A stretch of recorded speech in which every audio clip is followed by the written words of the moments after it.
Okay, we'll call the meeting to order 6:02. Liz, did you receive the minutes from Jennifer? And are you prepared to take minutes? Yes. Thank you. This monitor coming up? No, This one's dead, unfortunately. Can you see Kathy? Sure. Okay. I have to look at myself, that's great. The water's fine over here if you're not. Oh, I mean, you're asking her to move all the way That's around. true. Okay. Come on, All right. it was one step at a time. All right, first. But I was adjusting to the same time. That's right. All right, first thing is public comment, so I'll open the floor for public comment. There's any. Nancy. Thanks. I was so glad to see in the slides around the budget for tonight that the board is going to be getting to consider some different options around staffing for the coming school year. And I just wanted to say a couple of things about what I've seen, especially around the option that you've been looking at so far. And I understand that that these are options, that you're still considering, that things, the sands are shifting as we speak. And I also really understand that we can't be supporting classes of 9 and 10 kids. I really get that. That being said, the proposal or the option that includes cutting 2 classroom teachers from Robinson School means really cutting 30% of our teaching staff. And although I know, we have some small classes and we need to make some changes, I just want to say that cutting that many teachers in 1 year really is too drastic. And really, I hope you will consider not doing that at all in the coming year. You might need to cut less than that. You might need to cut none. And I will understand if we have to cut 1, but 2 at once it's too drastic. The other thing I just wanted to say is that, we can be a school district that both understands and believes in the value and importance of small community schools, the value of those for kids and our communities, a school district that works diligently and successfully to manage costs. And we can be a school district that advocates for all of our schools with the legislature. And we can be a district that supports ongoing work in our communities to increase the availability of reasonably priced housing and also the availability of broadband for all, which will mean the availability of jobs across our county. And I just want you to know that I am still hopeful that we can be that district. Thank you, Nancy. Thanks. Anyone else in the room for public comment? Hi, my name is Brian Strobel. I'm a art teacher here at the high school. So first off, just want to say I appreciate the work that all of you are doing. I know it's really hard work. We're trying to make ends meet and move forward.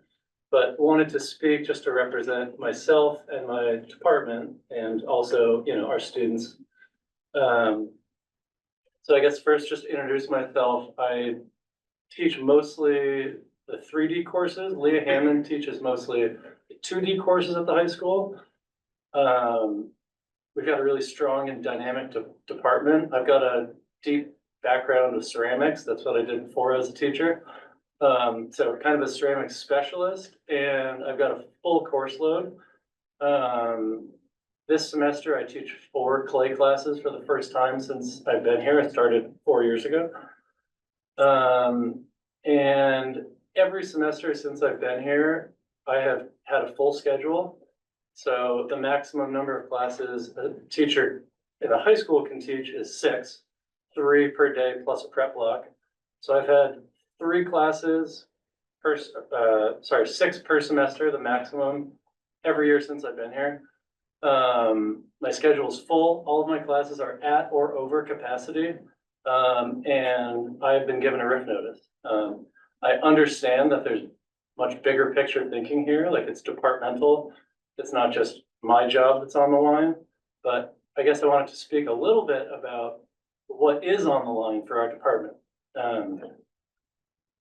So, like I said, I feel like we have a really strong and dynamic department. I feel that for a school of our size in this state, we're above average in what we provide in the arts, which I'm really proud of. And if my position were to be cut, that would change. So Leah can only do so much as one teacher. I know that Emiko, our middle school teacher, would likely take 1 or 2 classes up in the high school. But we would be drastically changing and drastically reducing what we're able to offer to our students. So I just wanted to reference, I met with Shannon earlier. She's going to present some numbers. And she helped kind of explain these numbers to me, and we talked about them. So I just wanted to just speak to them a little bit, and just point out that what these changes would represent would not be like, we don't have our teachers sitting around doing nothing and, you know, we're cutting because we don't have any students in our classes. We would be drastically reducing the classes that we teach and also increasing the capacity. So we have on this, in this presentation that you'll see later, it says sections needed are 14. So this is based off recommendations, state, local, district recommendations for average class sizes of up around 22. And just as a reference point, my jewelry classes, when I got here, had a cap of 14, just because of the nature of the work in that class. And since then, caps have been moved up and they're now 16. Ceramics is capped at 18. Like I said, I'm often over capacity with my classes, but we'd be going from jewelry classes of 16 to 22 if this were the direction that we went.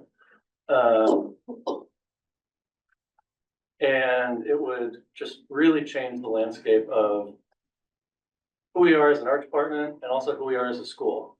So I just wanted to voice that and just make sure it's really clear what this means. I also wanted to point out that since I've been here, I've never had a How Lab or a Learning Commons. So, you know, when it says here unassigned teaching sections, that would be what an unassigned teaching section looks like. If we only had so many kids sign up and my schedule, I need to be put to work, my schedule needs to be filled, I could be given a How Lab or a Learning Commons. I've never had a How Lab or a Learning Commons until this coming semester. It's the first time I've ever had one. Leah has been here for 10 years as an art teacher, and she has her first ever How Lab or Learning Commons this year. And yes, that's based on the current class sizes that we have, but I just wanted to kind of paint a clear picture of what it looks like for us. And how our department has been thriving and how that will change if my position is cut. Could you explain what a How Lab and Learning Common is? We will get to that, not during public comment, but we'll get to It's that like a later. Yeah, Supported study. Supported study, thank you. we'll have some more information about that later. Thank you all for your time. Thank you. Yeah, I do have to leave early to put my kids to bed, so I'm sorry to dip out. We won't take We get offense. Anyone else in the room? Shauna online. Hi there, thank you. This is Shauna Gabbett from Bristol. I just wanted to request if I could, I see that there's some things that say they're under a separate cover and wasn't sure if anything else was going to be presented tonight that's not currently linked on the agenda. If it could be possibly sent maybe in the Zoom chat or something like that, so that the people that are on Zoom, since there are quite a lot, that we could actually have the same material that you guys have in person to actually review, if that's possible. The other thing I wanted to note is that the fact that last meeting, it was very clearly told to us that RIF notices were not issued, but it's clear that the perception is that they were, because both public and students and teachers clearly are saying that they received RIF notices. So even if that was not actually officially given, that is absolutely the perception. And I think the perception really does matter here. Because the intended effect is the same, whether or not it's an official RIF or not. So I just wanted you guys to just understand that last week when we said that these things were happening, it doesn't really matter if it was an official RIF. That's what it's felt like by the staff, and it's concerning. So that's all. Thank you. Thank you. Jeannie? Yes, hi, thank you. This is Jeannie Albert in Lincoln. I'm just having trouble finding the agenda. Perhaps it's in a different place than I'm used to finding it. But Yeah, if someone it could was- help me. Yeah, it was posted in physical locations. It didn't make the website this time, but it was available in physical locations. Is that something we can put in the chat? Chat is disabled. It's complicated for public record purposes when we have the chat. I can see if we can get it on the website right now. We'll try to attend to that, Jeannie. Okay, I mean, I appreciate it. I can tell there are other maybe documents you're planning to review. So that would be helpful. I appreciate it. Thank you. Any other public comment? Okay. Just to attend to Shauna, your comment, things that are under separate cover will be presented tonight anyway, and then attached to the agenda when shared publicly. So all the materials will be available. Our next action item is to approve the agenda. So moved. Kathy, second. Second, Melissa. All those in favor of approving the agenda, please say aye. Aye. Any opposed? Any abstentions? Okay, motion carries. Next is our consent agenda. May I have a motion to approve the consent agenda? Justin? Second. Kathy seconds. Any comment or questions? All those in favor of approving the consent agenda, please say aye. Aye. Any opposed? Any abstentions? The motion carried. Okay, next is the executive limitations monitoring. So we have a financial update first. And Floyd is not present for tonight, but if there are things we need to discuss, we can capture those in the minutes and Patrick might be able to answer some. Questions, thoughts, comments on the financial report? I, of course, have questions. Yep. Which I'll say them out loud for the record, but then Patrick, if it's easier for me to email Floyd directly, I'm happy to do so. That probably would be best, yeah. So in reviewing the balance sheet, that is on page 3, I was trying to better understand why we have negative accounts receivable of $449,000 and why we have negative payroll taxes and benefit liability of $653,000. In essence, that means we have a liability in our asset section and an asset in our liability section, and it's not intuitive to the reader of balance sheet. I'd like to better understand those line items, which I will put in an email to Floyd, but just so that everybody here's my question. Thanks for asking. Liz, did you capture that? So I also get the recording the next day Okay, and then I go back. So I will, it will be in the minutes, yes. all right. Thank you. Specifically, like the page number and all the good stuff will be in there for sure. I just want to make sure. Yeah. Yep. Any other questions or thoughts on the financial report? No? All right. How about the superintendent's report? I have a question. It was noted in there in Floyd's section about the audit, if I can update on that, because it said it would be issued in November and we haven't seen it. I checked with Tammy late last week and the message that I got from her was it's very close. And that's the best I have at this point. So I think it's any day now, which is what we've been getting, I think, for a little while from you. Okay, you read my mind. I was like, I feel like we keep hearing it's very close. So it would be nice to see that. We've had years where it's taken a while. Oh, yeah, it's been spring, maybe, Yeah. like March, Yeah. April. So I mean, like, set your expectations below that, maybe down a little bit. I just don't know that, like, I understand that that's what we've experienced. Don't know, and I understand some of that was during the COVID time, which was like a time warp, but I don't know that that feels reasonable. It's a significant amount of time after year end to wait for an audit, especially if there's anything that comes out of it that you need to action on either as, you know, the board and management. That's a really long time. I think we had talked about last spring, it's now time to change auditors, Or to do, at least at a minimum, do an RFP. right? Put it out there and see who else is available, because this is, I agree, I think that we just kept getting pushback and pushback, and I think we need to look for somebody who can do it on time.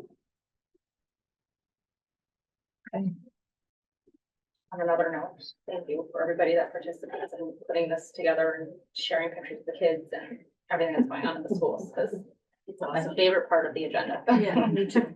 Same. I think my favorite part is coming down the front hall and looking at all the work the Yes. students have done. It's really, really nice. All right, so then we're gonna move on to the FY 26 budget presentation.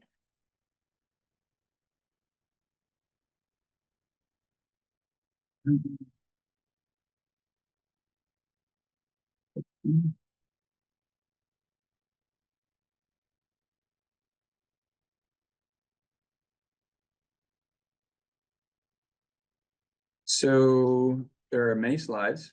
I'm gonna work through them pretty quickly. And then we'll come back and answer any questions that you might have. To set the context, our financial picture has changed dramatically since our last board meeting.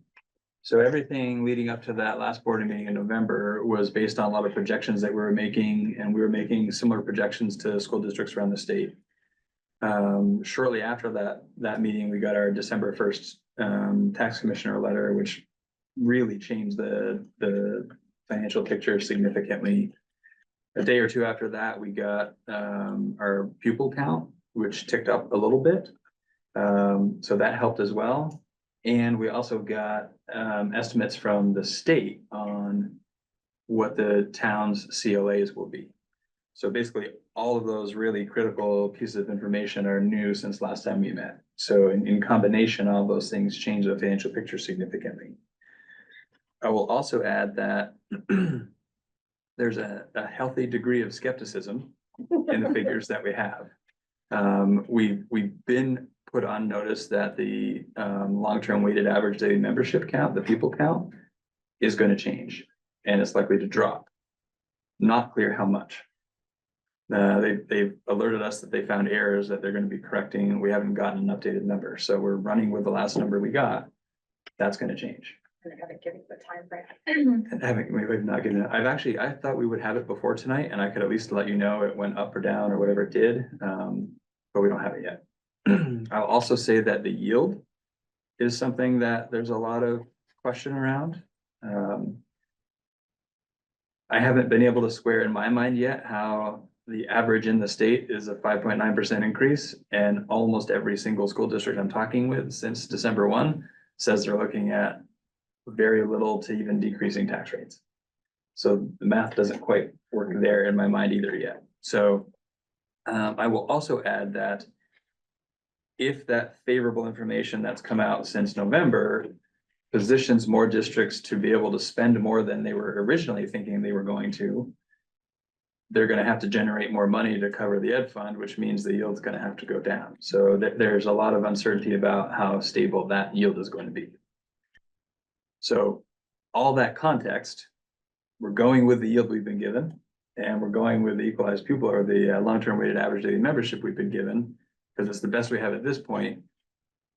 But I almost said it's early still. It isn't early.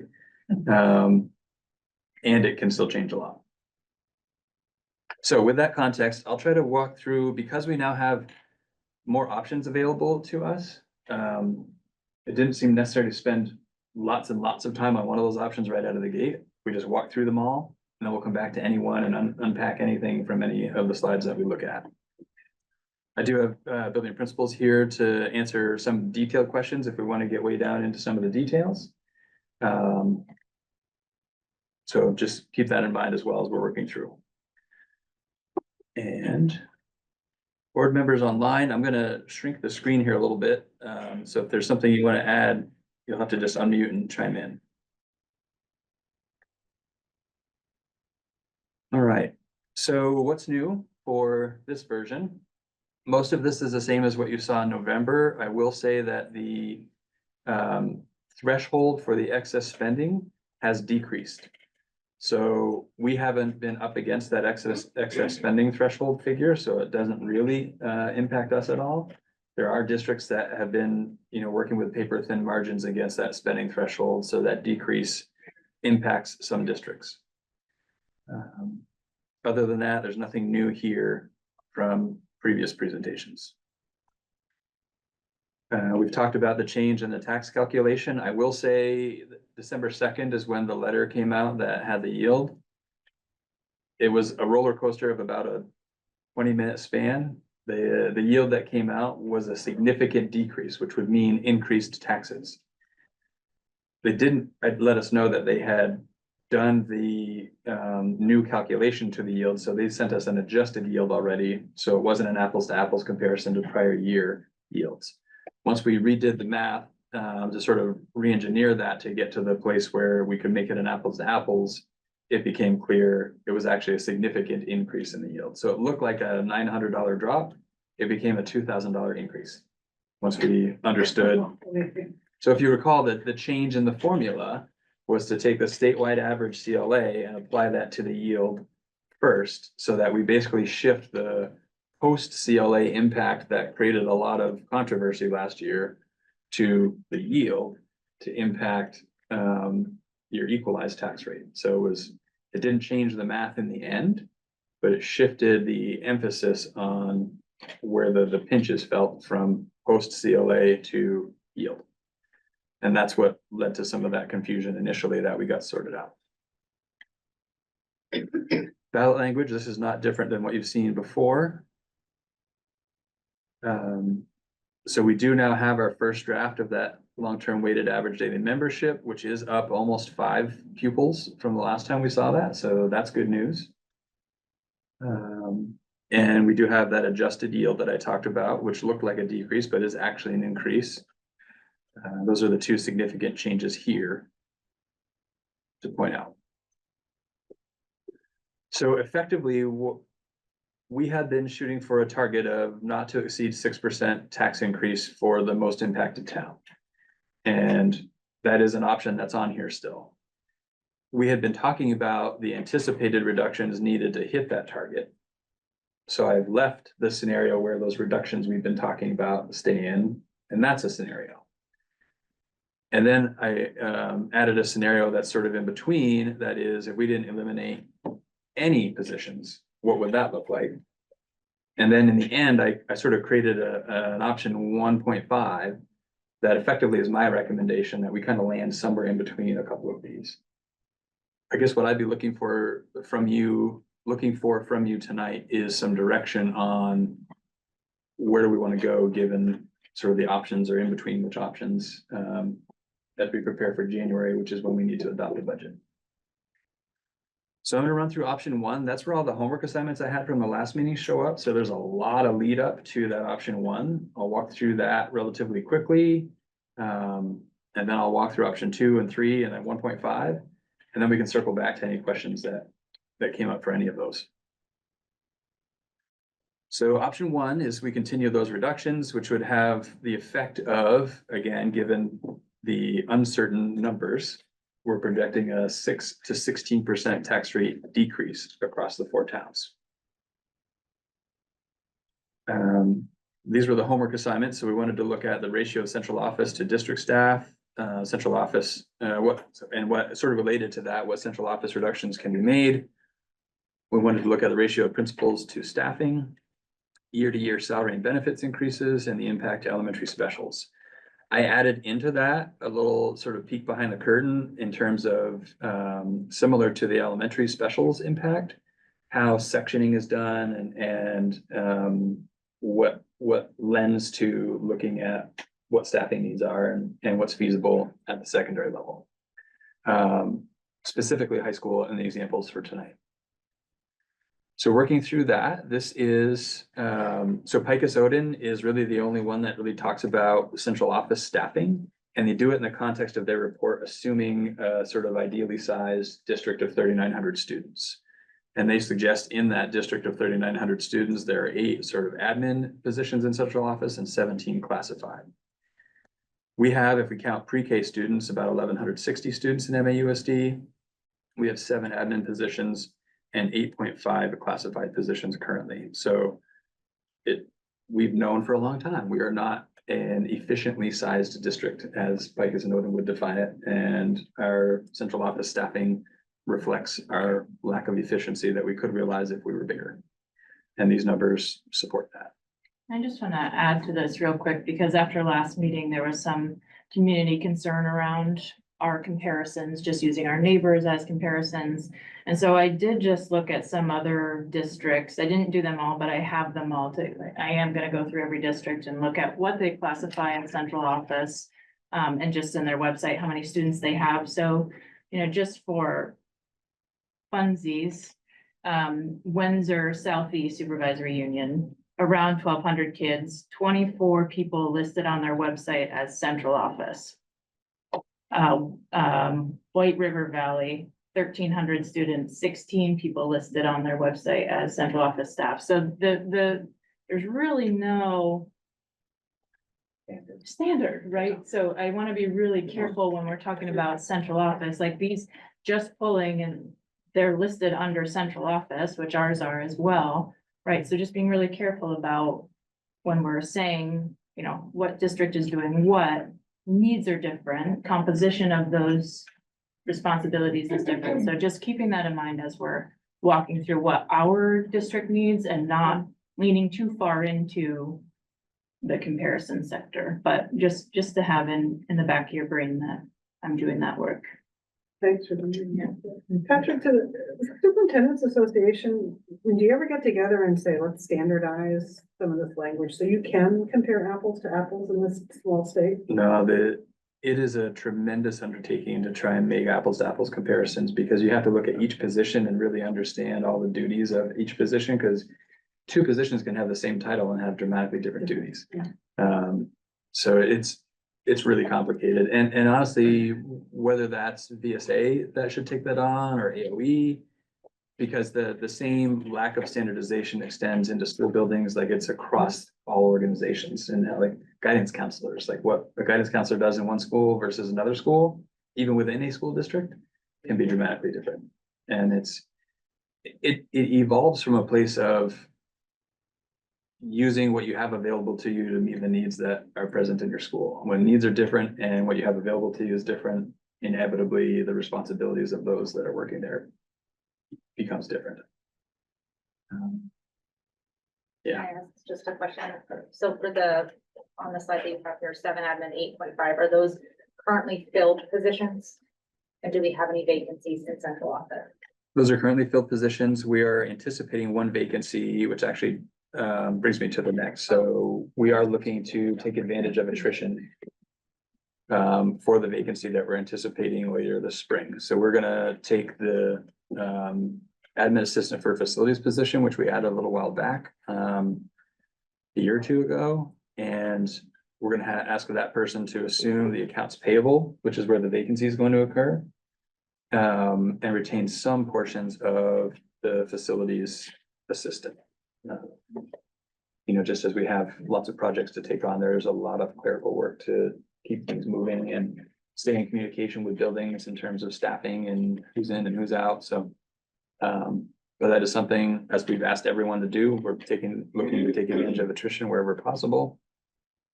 That's something that we're planning to take advantage of in central office.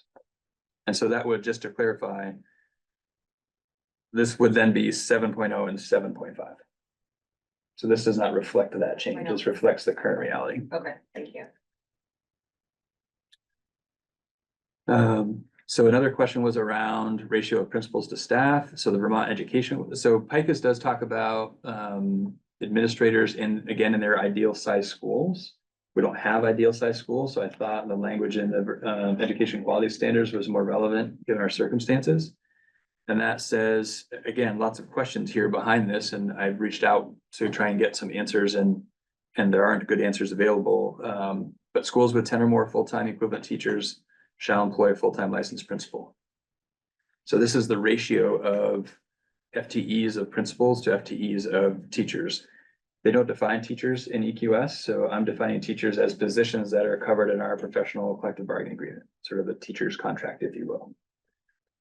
In the absence of any other definition, I think that's as good a definition as anything we can find, and that's where these numbers come from. And again, this reflects what our current staffing levels are. This wouldn't reflect the one less assistant principal position at Bristol. That would change this figure. Because I think the conversation often comes around cutting administration, I thought this was a tidbit of information that may not necessarily jive with what conventional wisdom would suggest. Our highest paid teachers make more per day than our highest paid principal. So when we talk about value, which is so much of what we're talking about, that's an important part of the conversation, I think, when we look at where reductions are made and who's doing what and how those responsibilities play out. Are the benefits equal across both of those categories? Yeah, so the health insurance is the same. Dental might be a little bit different, but that's relatively insignificant in cost comparatively. But the health insurance is the same. Obviously, different number of days they get that pay, right? So administrators that are full-time are 260 days, so it's a year-round contract. The teacher contract is 186 days.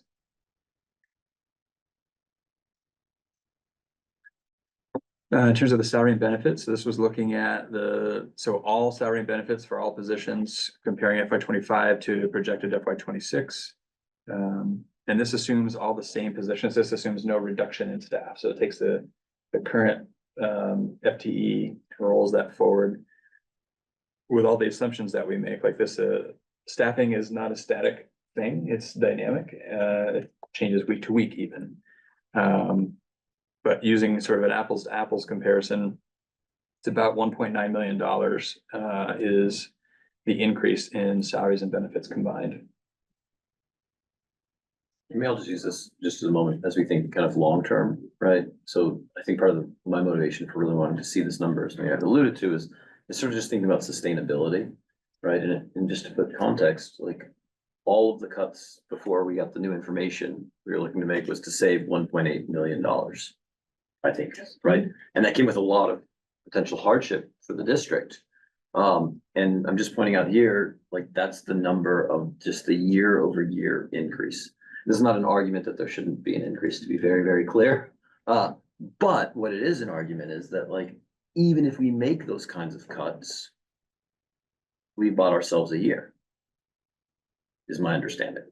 Right, so I think as we think about this budget, right, there are some challenges that we want to address, but as we move forward, we really need to think about like what's a sustainable structure overall, because otherwise every year you're trying to make up the salary increase with an equivalent cut essentially somewhere else to try to keep tax rates somewhat level. So it's just my 2 cents that this number screams. So thank you for finding that. Just one clarifying question, with these numbers and the increases, what percentage of these increases is health insurance alone? So most of the benefits, not all of that 865, but the vast majority of the 865 is health insurance. And that's the thing that I find to be the most frustrating, because we have no control over that. It's just really frustrating. That line alone is 13%. Yeah. You increase year over year. Right. Yes.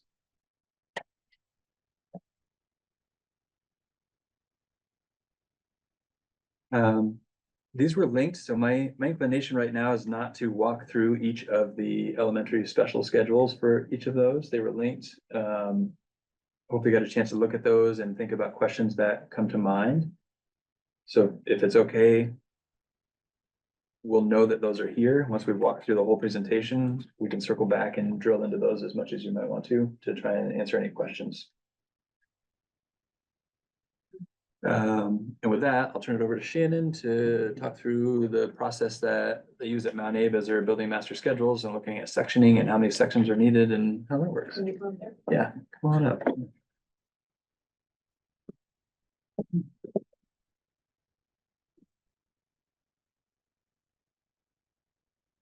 Be your driver. Keyword is like, or next or something like that. So I was just gonna kind of map out for you how we build a master schedule in the high school and how we section things, and what that process looks like. It is done in conjunction with our teacher leaders, and it's done through a system called PowerSchool that we use, Power Scheduler. So this is just an example of part of the sectioning process. So those are the courses. Math courses currently offered. The primary request is the next column, which is the number that we receive. So that is how many requests students have made. So essentially one number is one student. So we look at the number of requests and then we build sections based on the class size guidelines. As Ryan mentioned earlier, if there are course caps for space reasons or something of that nature. And we make a recommendation for how many sections. So then the number at the bottom, the 44 of that column would be how many sections we ran this year. This is this year's enrollment data. We haven't started signing up for courses yet. We'll do that in January and get the following year, but safe to say that this was a decent data set to work from because the numbers are only going to go down because our enrollment has gone down. So there'll be fewer students to request classes. And then I just did an example of how many teachers we have and how many courses they could teach in a semester. So 6 per semester, 3 each day, 12 over the course of the year gives us 46 sections. You can see on the chart just as an example, and then I'll go through each department. This year, we utilized 44 sections if we followed. So that last column is if we followed the course size guidelines much more strictly, looking for that 22 average. We could do 42 sections. Math, we fill out these teaching sections with Math Learning Commons, so an additional support for students who need additional help in time in their math classes. I wanted to provide a little context for the course offerings. We have a very robust program of studies at Mount Abe for a school of our size. So CVU, I did my best to do apples to apples counting in terms of what is offered at some surrounding schools. So CVU has approximately 170 offerings. We have approximately 131, Middlebury 123, and Virgin's 80. So we're right up there for a school of our size with the amount of staff that we have and the amount of students. And this doesn't include technical centers. That is not tech center programs. That is just what you're offering in your school with your local staff.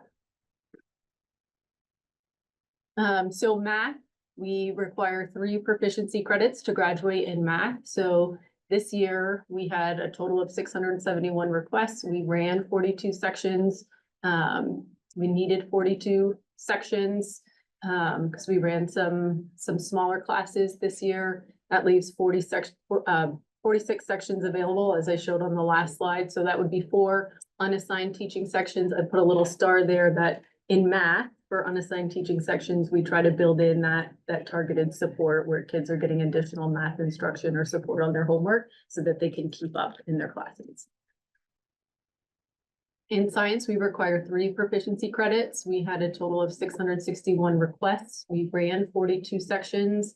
If we followed class size guidelines, we would have needed 37. So that's 44 sections available.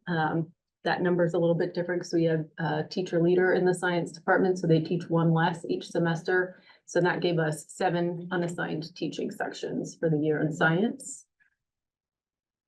English, we require 4 credits. We had 794 requests. We ran 50 sections. If we followed the class size guidelines more closely, we would have needed 43. We have, with the current teaching staff, 58 teaching sections available. So that was unassigned teaching sections of 15. So what we did was we ran some literacy learning commons blocks, so kids who needed additional support with their reading or their writing, as well as the habits of work labs, which is like a guided study hall. And we just made additional sections of things and made classes smaller so that teachers would have a full teaching load. So I guess I'm asking the blaring question is, if we needed 43, but we had 58 available, does that also equate to having too much staff? Yes. Yes, Thank you. so we could reduce in English pretty easily. Yep. Our class sizes in English are very favorable. And it's the same thing in science. Yep, science is not as cut and dry. But we had in middle school 2 science teachers that didn't have a full teaching load, so that would have balanced out. And if we followed the course size guidelines more tightly, and didn't run as many sections of some things or ran some small, larger sections, there would have been room there. Yes. Ryan mentioned it earlier and it comes up later in this presentation, but to help you conceptualize this, more or less, 6 sections equals 1.0 FTE. 12, 6 per 12, semester. 6 per semester, 12 per year, right? And so I'm confused a little bit. So if we were to go by the class sizes and so reduced to the sections needed, would that then potentially negatively impact our students' ability to get into the classes that they want in the time slot, or? So if you offer fewer sections, there's fewer opportunities to plug it into a schedule. But what we do is we prioritize our scheduling. So like required classes get priority over elective classes. And I talk about this at the end. If we have not run into this, should we follow the class size guidelines to a T, we would have more course requests in some areas than we would be able to offer sections, in which case we would give prioritization to seniors and juniors. It would be based on seniority, so students would have another opportunity. Okay. So we may, instead of offering 5 sections of clay, we may only be able to offer 4. But the opportunity would still be there. Can I ask just a clarifying question? When you are developing these sections needed, and you're saying you're following the course size guidelines more, what do you mean by that? Like to the maximum possible? Trying to get closer to that average of 22. But not the maximum. No, I don't think we've maxed out in. I guess just sorry, it's just a math question. Oh, Like, no, I when you based, modeled this, did you 22. choose the middle or the What- top? I choose the middle. I choose 22. Perfect. That's just important and some- context. Yeah. Some I change the calculation by hand just because I know it's a smaller cap based on whatever the course is. Okay, perfect. But And then- this is not saying if we went as extreme as we're allowed. This is saying if we shot for the average, this is what we would need. Yes. I think it's on future slides, the class size guidelines for high school say a maximum average of 25. 22, I think, is on the upper end of the optimal average range. So if you think about that, there's a minimum average, then there's the optimal average range, and then there's the maximum average. 22 is the upper end of the range. Okay, so it's sort That's of optimal. both. It's at the high end of optimal, Right. in that we wouldn't want any more ideally in a class. Right, okay, that helps me put this into context. Thank you. And just a quick question, like American Studies, for example, I know is English and Social Studies. When there is a class like that, that kind of hovers between 2, where do those usually land? Would that, I know it's super granular. It's super granular and it's a conversation that we have every year, right? Yeah. Like if 35 kids sign up, but ideally you're looking for 25, do we figure out how to make it work with 35 or do we do the seniority thing? Because it is 2 teachers Yeah, exactly. for 2 blocks. Yeah. So I have been talking with Patrick and there's like a head and heart part of this job. And this is very much just the head part of the job of like crunching the numbers to see like if we had to make reductions, and we followed those class size guidelines much more closely, where would we be? And our class sizes, those guidelines are still favorable when you compare them to the EQS or to the PICUS report. So I think we're on the upper end on the average for us, but still favorable, I think. Of course, the heart side of me, like, I don't want to lose anybody. I don't want to have to make those decisions. And we make those decisions every year anyway, regardless of what we're facing staffing wise. It's just part of our scheduling process and needing to make choices. And when you offer, you can offer everything. You can't run everything all the time. And as a student, I can sign up for everything that I want, but I can't take everything because there's only so many blocks in the day. Yep. Is there ever any crossover between the middle and high school? Mhm. So that the teachers. Yeah. Either could teach both. We haven't, so that, our teachers are licensed to teach both 7 through 12. That is what most of their certifications are. We really see it more in the special areas or like elective areas like music, art, that sort of thing where there's crossover. But we can, and should there be reductions, we would be looking at sharing staff more often. But they all hold the endorsement.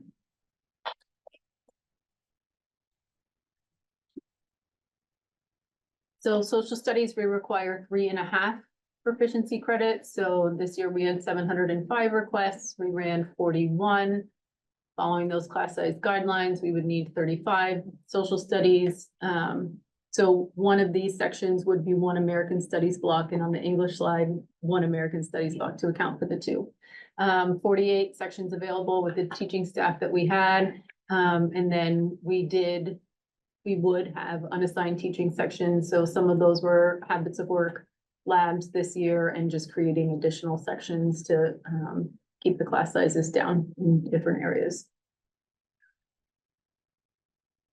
So visual arts, it's 1 proficiency credit for arts expression. So students can take a visual arts or a performing arts or some combination of, they can do half and half. So in the visual arts, we had 270 requests. We ran 20 sections. We followed the class size guidelines, which also means not running low enrolled classes of like fewer than 10 students. We would only need 14. We have 24 available. And so that would leave us with 10 unassigned teaching sections as well as some in the middle school. So that is an area that we would look to share. Performing arts. So we had 112 requests. We ran 6 sections. There are some classes that didn't need to run based on size because they were so low enrolled, but we ran them because we had the sections available. So we have 12 teaching sections available in performing arts, and that would be 8 unassigned sections. In world language, this is elective credit, so it's not required. We had 388 requests. We ran 22 sections. We did, I would have to go back and see, there were, I think it was in the level 2s, we ran an extra section to just decrease those class sizes, but we could get away with 18. We have 24 available. So I put an asterisk next to the 6 because if we made a reduction in world language, that the impact would be felt in the middle school, we would want to absorb that in the high school. So that's where those extra 6 sections would come in. Could you be more explicit about that? Yeah, so like if 8th graders weren't able to take a level 1, let's assume that those 20 or 25 8th graders or 40 would take level 1 when they got into high school. So we would pull from the unassigned teaching sections. Those would become assigned teaching sections in a language class as opposed to like a habits of work lab. So those 6 positions could provide that instruction to the 17th graders? Yeah. When they become 9th graders. No, what I'm saying is if we've got 6 unassigned teaching sections and we're saying we're not going to provide it to 8th graders, why not? Why not use those unassigned teaching sections to provide the instruction to 8th graders? We may be able to like 1 section, but our schedules don't align completely. So there's less flexibility in the languages in terms of when you offer what. So it just puts another constraint on the system that then fewer kids may not get their level 2 or their level 3 or their level 4 language. So it just becomes a balancing thing. So we may be able to offer the only blocks that align would be blocks 1 and 2 in the middle school and block 1 in the high school. So we would only be able to offer something then. So it just puts additional, and it would put additional constraint on student schedules in the middle school as well, because they have double blocks of math and English.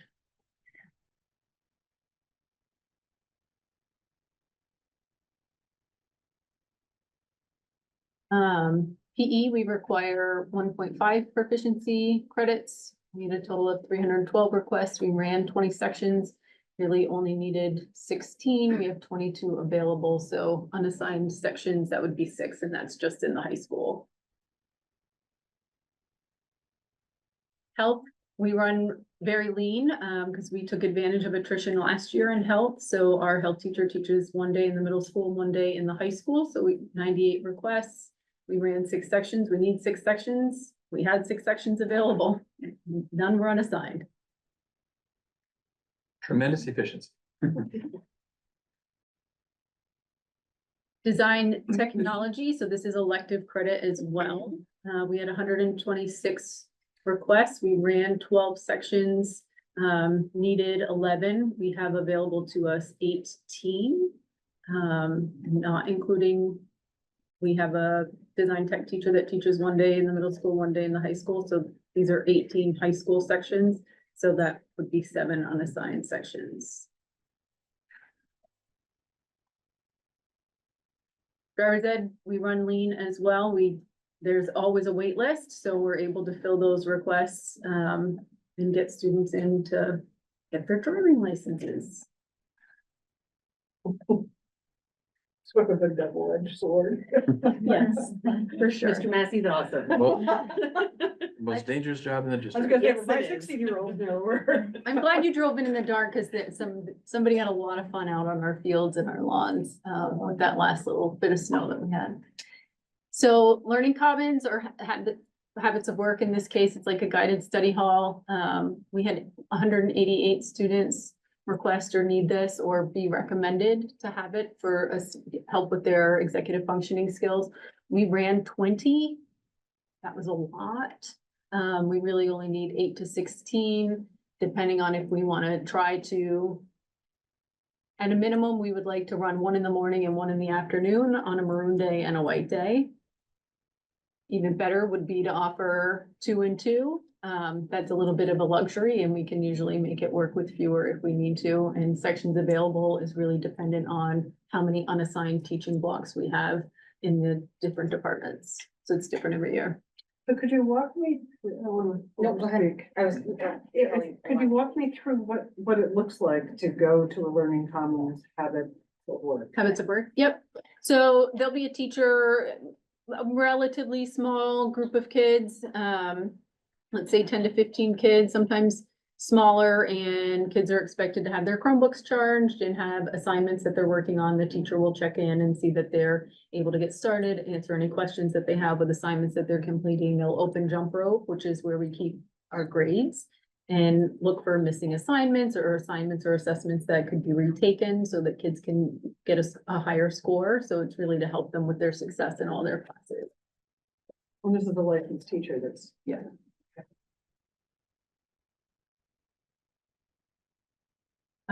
So in summary, so a full-time teacher is 12 sections over the course of the year.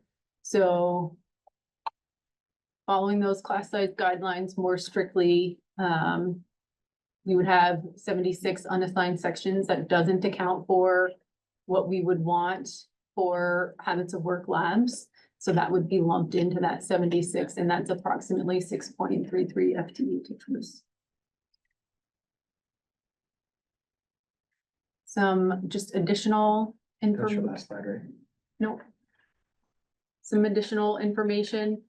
Every year, regardless of what the landscape looks like for the budget, we call our program of studies. So we look at classes that haven't historically run, that have been under-enrolled, that they've lost interest for a long time. New courses were being designed by teachers that were passionate about a particular subject, and then those teachers move on. Somebody will take that class on for a little while, and then it kind of loses its appeal after a while. So we've revamped how we look at new programs and offerings.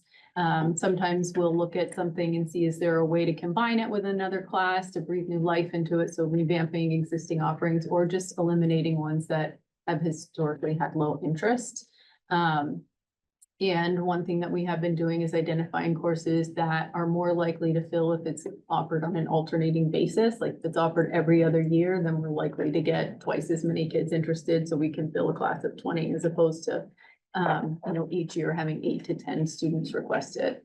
All of our departments have elective offerings. So English in particular, I think we require 4 credits, but there's more than 4 courses that you can take and you can go above and beyond. So you can double up, you can double, triple up, whatever you want in any of our subject areas, and they'll count towards your graduation requirements and then electives, which are also required. We go through this process every year with the actual data of course requests and determining how many sections based on what we have for staffing, and then we revisit it.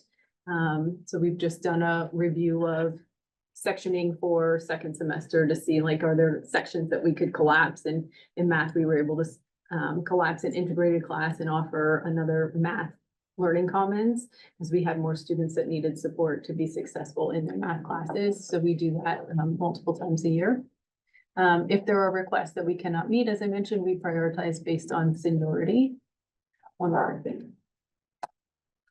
And we combine classes when practicable. So design technology is a great example of that. Like intro to metal design and fabrication, we combine with advanced metal design and fabrication. Same thing with woods. That teacher is able to differentiate because they're such individualized projects that kids are working on, that he's able to meet the needs of all learners in the same section. And that's worked out well. We tried it with journalism this year, and students who were interested in an independent learning opportunity or guided learning opportunity, because journalism by nature is a lot of independent work and based on student interest. So that actually provided some structure for students who needed a little more guidance or may have not had a great idea of how to get started. They'll do like a little research project and maybe publish in the bird's eye view. We have a flexible pathways teacher, which is not included in this. That is some really challenging data to wrap your head around because we have so many offerings in personalized learning or flexible pathways, independent learning opportunities, guided learning opportunities in any subject. So any passion project that students have, a huge number of courses that are available through virtual high school, dual enrollment, and work-based learning, which is also growing in numbers and interest. So that's the head part of my job. Thank you. Thank you. Thank you for your candor.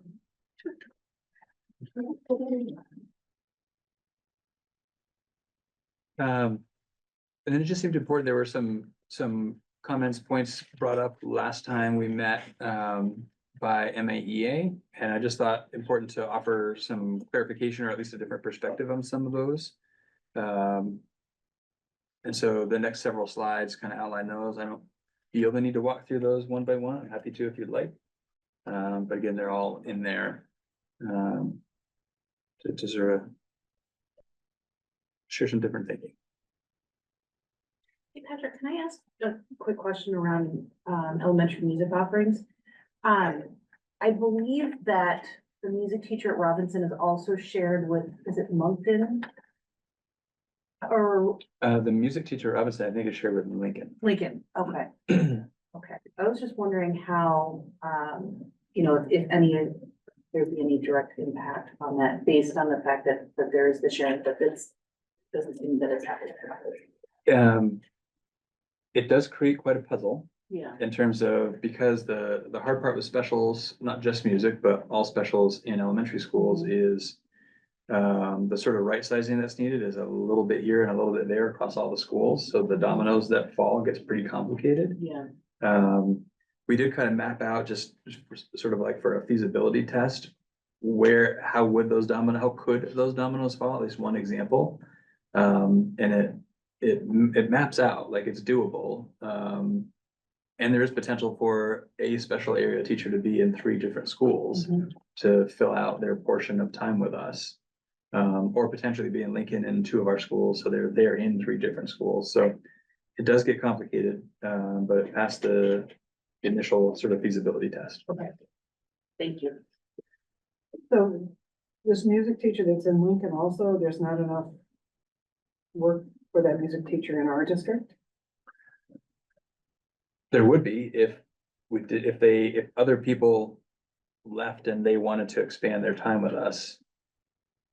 That could happen, but somebody would have to leave, somebody would have to vacate some of their time to free up that time for this person to assume.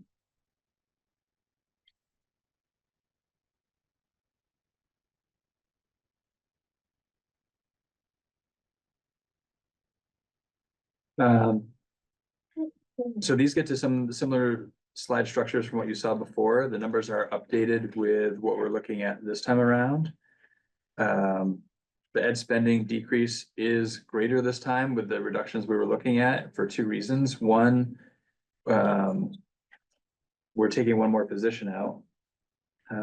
But you'll see on a future slide, we erroneously had taken out a classroom teaching position, an elementary classroom teaching position, from the initial reductions, so that got put back in. And then when we took out the support staff position, central office, the delta there actually added expenses a little bit. But we anticipate more revenue coming from special education expenses. So the net changed that, ed spending, even more so than what we were looking at before.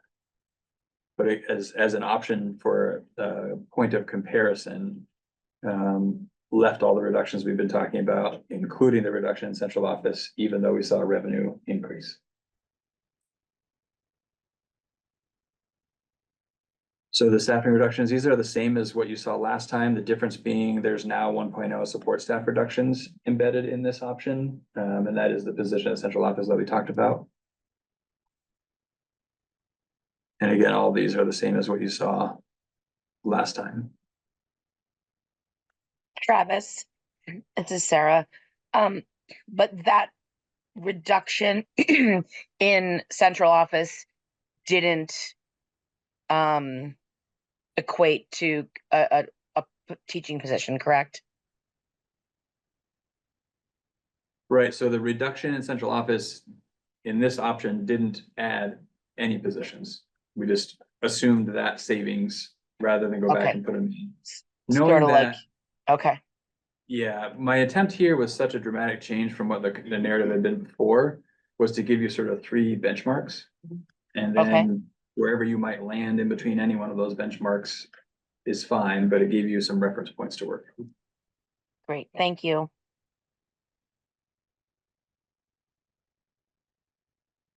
So again, this explains that 1.0 anticipated vacancy that we would take advantage of.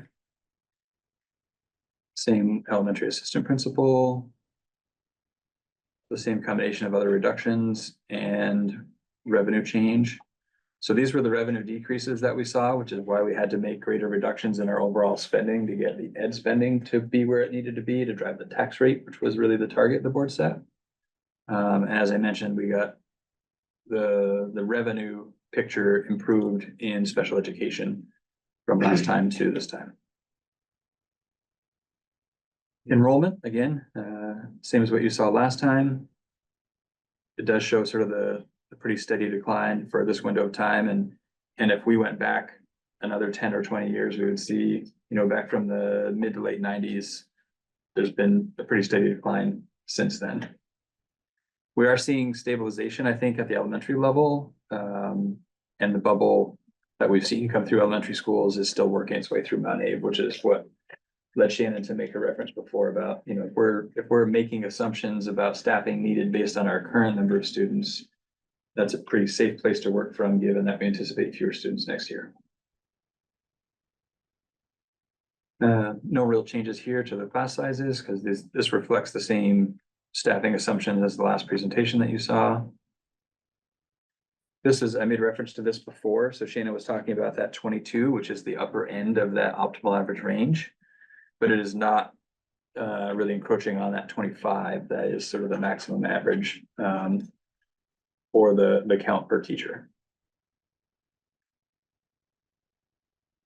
And then again, this is looking at the class sizes across those, which again, I think Shannon's presentation takes this really high level and drills down as to kind of how we arrive at these.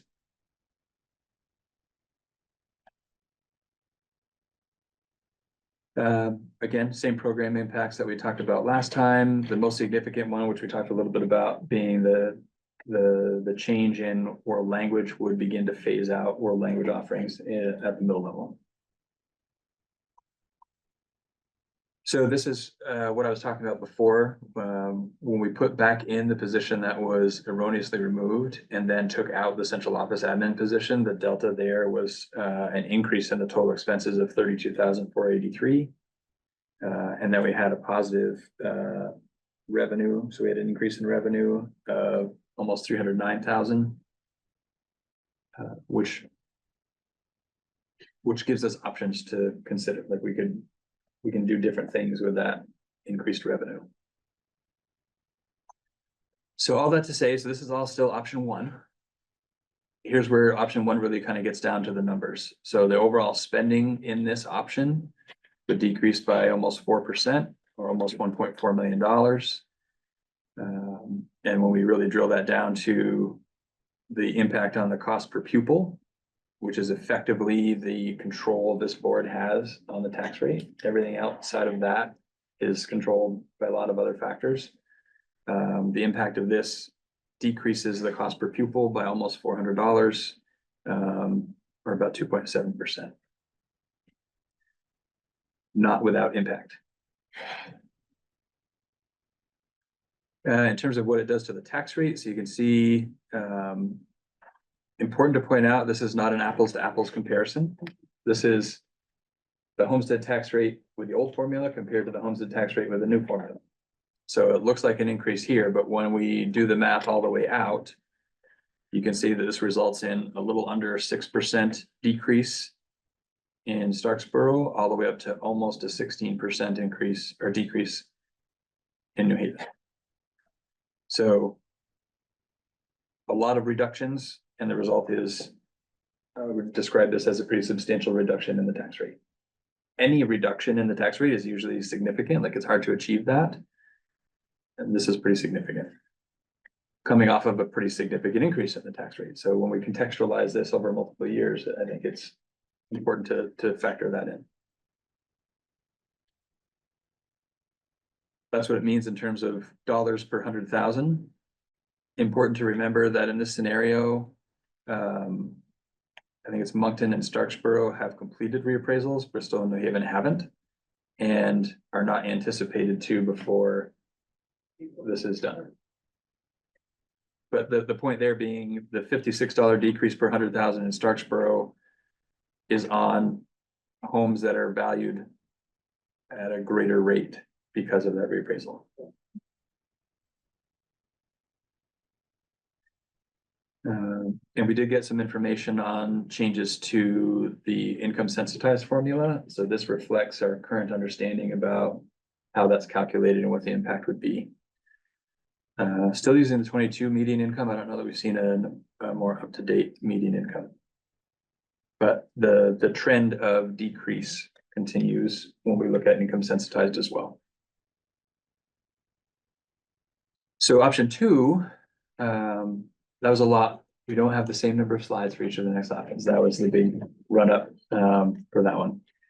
Option two is if we didn't eliminate any positions, we didn't issue any RIF notices, and if we didn't take advantage of any of the vacancies that we currently have, we didn't eliminate any positions, we'd be looking at about a 1% increase on the tax rate to about an 11% decrease is kind of the range. This is the math behind that. It would be about a 3% increase in the cost per pupil, which again, if you remember from a previous slide, that figure goes on the ballot, the percent increase in the cost per pupil. So that has a political impact in terms of how that resonates with voters when they're at the polls. I guess I'm a little confused. Like if we know health insurance is going up 11%, is that really what that 270,000 is? Plus we have increases that are factored in. Sorry, can you speak up a little Oh, bit? I'm sorry. We have contracts that we know, we have annual increases on because they're contractually written. We know Yeah. health insurance is going up 11%. So How can it only be 270? yes, So the answer there is, I mentioned that we wouldn't eliminate any positions. right. There was a lot of money that we reduced in expenses that were not positions to achieve the reductions we were looking at before. So we didn't, I mentioned before, a lot of reductions. We went through looking at students we anticipate that are going to be placed out of district and what those expenses are going to be. So there's a lot of expenses that are decreased there, which offsets revenue as Yeah. well. But from right now, we're only looking at expenses. So a lot of expenses came up from that. We also scrubbed all 1,800 lines or whatever, and a lot of scrubbing happened there. So the reason it can be 270, only $270,000 increase is because there were so many other reductions from all those other areas that were not positions. Right, so we have factored in those two, the health insurance and the increases to staff salaries, et cetera, Yep. but then those are offset by reductions elsewhere, Correct. but not positions. Correct. But what do those reductions elsewhere mean as far as the quality of the program, the quality of the maintenance of the buildings? What is the meaning of that? So the meaning of that, so it is primarily based on what we anticipate being a very significant reduction in the number of students that are placed out of district. We are also chipping away a little bit at some cushions we have, because we need to be prepared if a student moves in that we were anticipating that has intensive needs. We want to make sure we're not in a position where we're having a deficit spend because we didn't account for some of that. Hard to know whether that's right or wrong, but we looked at over time, what do we experience? What are we currently sitting at, what the need is, and we've done some trimming there. So the cushion is a bit less, but something we still felt was a reasonable amount to be prepared for some unexpected. Can you tell us what that cushion is? Or Not off the top of my full- head, it's a couple $100,000 probably. Okay. When you think about, One placement. one placement is probably half of that. So that couple $100,000 is one or two placements, more or less, depending on the needs and where they're placed, and so that's the cushion. And that's also just, we may have students that we're anticipating needing to support in a really intensive way next year that move. And so it's definitely a moving target. We feel okay with what we have. When you add to that the reality of inability to fill positions, and that becomes funds that you have available if something comes in unexpectedly. So I think where we landed was, we feel like we still have the wiggle room we need to respond to some things that come in unknown. It doesn't change. So we made a pretty significant reduction last year in the facilities money. This scenario doesn't put anything back in there. So it puts a little bit back in there. It was maybe a 5% increase, because we know that escalation is give or take 5%. So it's trying to basically give us relatively the same amount of money for facilities, but not increase that back toward what we had previously. I have a recommendation that we might be able to do that. This scenario is not that one. So again, in terms of tax implications, this slide is what it is. I think it's misleading because it's not apples to apples, but that's the reality. When you really take this all the way out post CLA, we're looking at the most impacted town increasing by a little more than 0.5%, and the least impacted town decreasing by a little more than 10.5%. Again, that's how that lands in the pocketbook. And then what that does for income sensitized, still a slight decrease.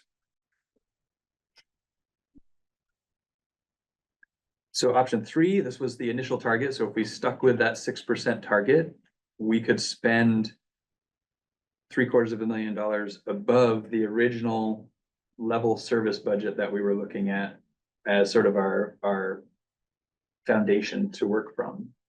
Another way to look at that is it's almost $3.2 million more than option 1, which were effectively the reductions we were first looking at needing to make to hit this target. So that tells the story of the impact of most of it. Again, we took some additional reductions out with that central office position in option one, and revenue has changed. But the lion's share of this is the result of the information we've gotten from the state in the first couple of weeks of December. $3 million swing from what we were initially projecting. And again, this is the sentiment from districts around the state is this was unexpected. And now we're waiting for what's gonna happen. Is it gonna swing back? Is it gonna correct somehow? And if so, how much? But nevertheless, this option, which was the initial directive from the board, 6% target.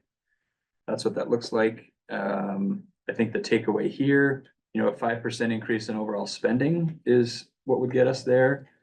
That may not resonate with folks. That might feel like a big number. But probably more so, the 8.59% increase per pupil that would show up on the ballot would probably be an attention grabber. As far as tax rates, you can see the most impacted town would be a 6%. That has shifted to Starksboro. So with the new CLAs that we got, there's still projections, but they're projections the state's now given us. I think Bristol was anticipated to be the most impacted town in our projections before. Starksboro is now projected to be the most impacted town. Starksboro got the greatest benefit last time around because of the significant shift, so it just kind of it's coming out in the wash a little bit, I think is what's at play there. Divine retribution. But you can see it's basically a range of about a 6% increase to a 6% decrease in the tax rate if we went with this option.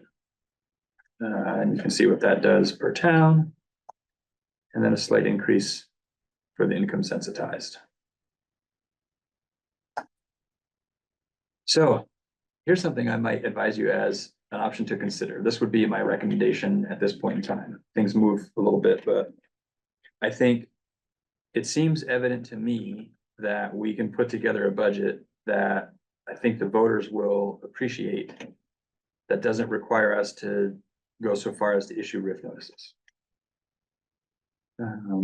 I do think we should be taking advantage of attrition, and that would be current positions that are unfilled and positions that over the next several months become vacant. Somebody leaves, if it's one of the positions we had identified that we could RIF, well, we don't RIF it, but if it becomes vacated, we take advantage of that attrition. We could also then add, not all, but 2/3 of the money we took out last year around facilities. Last year we took out about 600,000 to get the budget where it was. We could add 400 of that 600 back in this scenario, and the tax impact would be about the same as option 2, which is where we didn't cut any positions. So about a 1% increase to about an 11% decrease, depending on the town. Overall expenses there would be effectively flat. And the increase in the cost per pupil would be about 2.3%. As you can see at 14.6, we still wouldn't be really anywhere near the threshold, even though that decreased to 15.9 and some change. We're still safely away from that. Well, I say safely with the caveat that all those corrections we talked about coming, I don't know what that's going to be. I think it's still safe. What I will add to a potential benefit to this is relative to the uncertainty of the yield and the LTW ADM. If we get news that is not in our favor, that 400K that we're talking about putting back toward facilities could become 300K, could become 200K, could become 0. We can adjust that to stay at a tax rate that we think is going to meet voter approval as we face whatever ups and downs are yet to come. I think that has some advantages if we went that route. And so again, this scenario, about 1.5% increase in Starksboro and almost 11.5% decrease in New Haven. That's the dollars and cents. And a slight decrease for those that pay based on income. And I would add, certainly to this recommendation, potentially to any, that the fund balance that is currently still estimated because we don't have it audited yet. We feel pretty confident in that number. But that we put that entire fund balance into the capital reserve. Won't we be penalized for holding on to that money under the new formula? So we've continued to pursue clarity on that. Our current understanding is only money that is put into budgets specifically to be put in capital reserves count against cost per pupil for the spending threshold. If it's fund balance that's put into accounts, that's not penalized. We're going to continue to press because we get different answers depending on who we ask questions to. But that is our current understanding. So the concern of 5-year-old fund balance, capital reserve funds that we've only put in there by applying fund balance, we think is mitigated by that kind of niche in the way that legislation is written. It's still a little gray. Yeah, we're still pushing to get greater clarity. And the worst case scenario is we know we have plenty of facilities needs. We go to the voters and say, we should spend this money. And part of the reason it makes sense that there be that niche in the legislation is because it just becomes a revolving door, right? Like, okay, instead of spending general fund money on the project that we have, we're gonna ask the voters to pull it from the capital reserve, so we don't get penalized on that, and then we'll have a bigger fund balance that we then put in the capital reserve, that we keep that loop going to get, Shell game. yeah. So that's the last slide. Happy to go back to any slides and dig into anything that was there.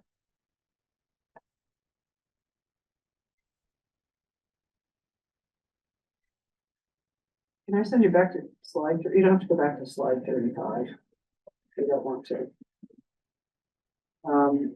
But when I look at, one of the MAEA points was, do we need an SEL and equity coordinator?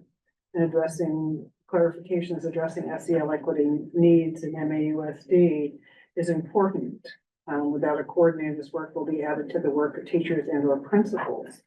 We've already moved the LEA role in the elementary schools to the principals already. So. In large part, yes, not exclusively, but in large part. In large Yep. part, right, so, and that's a huge amount of work lifted off of the SEL. So has that been addressed, has that been looked at when we looked at reductions in the central office staff? So the SEL coordinator doesn't act as LEA. Okay. But overseeing the LEAs is part of the SEL coordinator? No. Okay, It's really more about really helping to support the universal, targeted, and intensive SEL needs. So not exclusive to special education. That's where the LEA separation isn't there for this position. But also helping to facilitate diversity, equity, and inclusion work that has come up as important, obviously, and a priority. So the point in that is the work that position does is important work to be doing. If that position isn't there doing it, that work is going to get distributed to positions that remain in some way, shape, or form. so it could be yet another shift to more work for the principal. Yep. And others. I don't even think that work could be done entirely by principals. I think there would be others that would need to get tagged in some way, shape, or form to help do that work as well, in addition to principals. Well, we've got 76 slots available there in junior high school. We should be able to find somebody. I guess I really appreciate you pulling this all together. Yeah. And it's really, and before everybody and Mike for helping out. I just look at it and I think that, we asked for a huge lift last year from the taxpayers. It took us 3 tries to do it. And it seems to me if there's a way for us to keep it as low cost, if we don't need the positions, we don't need the positions. Don't budget for it. Don't try to play the shell game with money for facilities if we can get away with it. I'd like to stick to the lowest number we can come back with without seriously impacting the learning stuff. And you've done some wonderful work here to make that clear of how we could do it.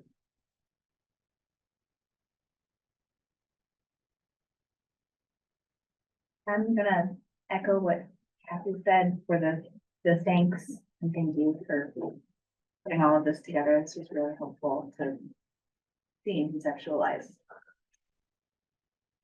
Team effort. Going back to your initial ask when you started, you said you repeat what you're looking for from us. Yeah, I'm really looking for direction from the board. So we have to adopt in January. That's currently the next scheduled board meeting. I've done my best to sort of give you, I think, 3 reference points to think about where you want to land. Try to be really transparent about the potential moves that are forthcoming that we don't really have a good sense of right now.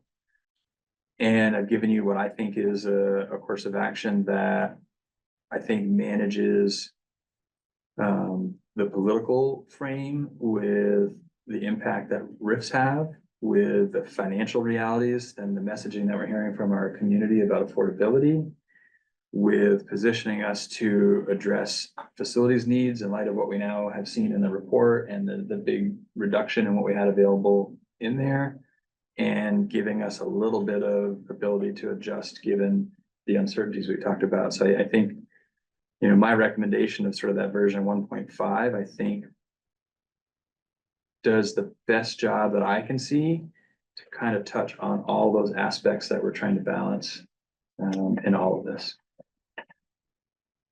Here's the clarifying point. I'm sorry, it just popped in my head on option 2.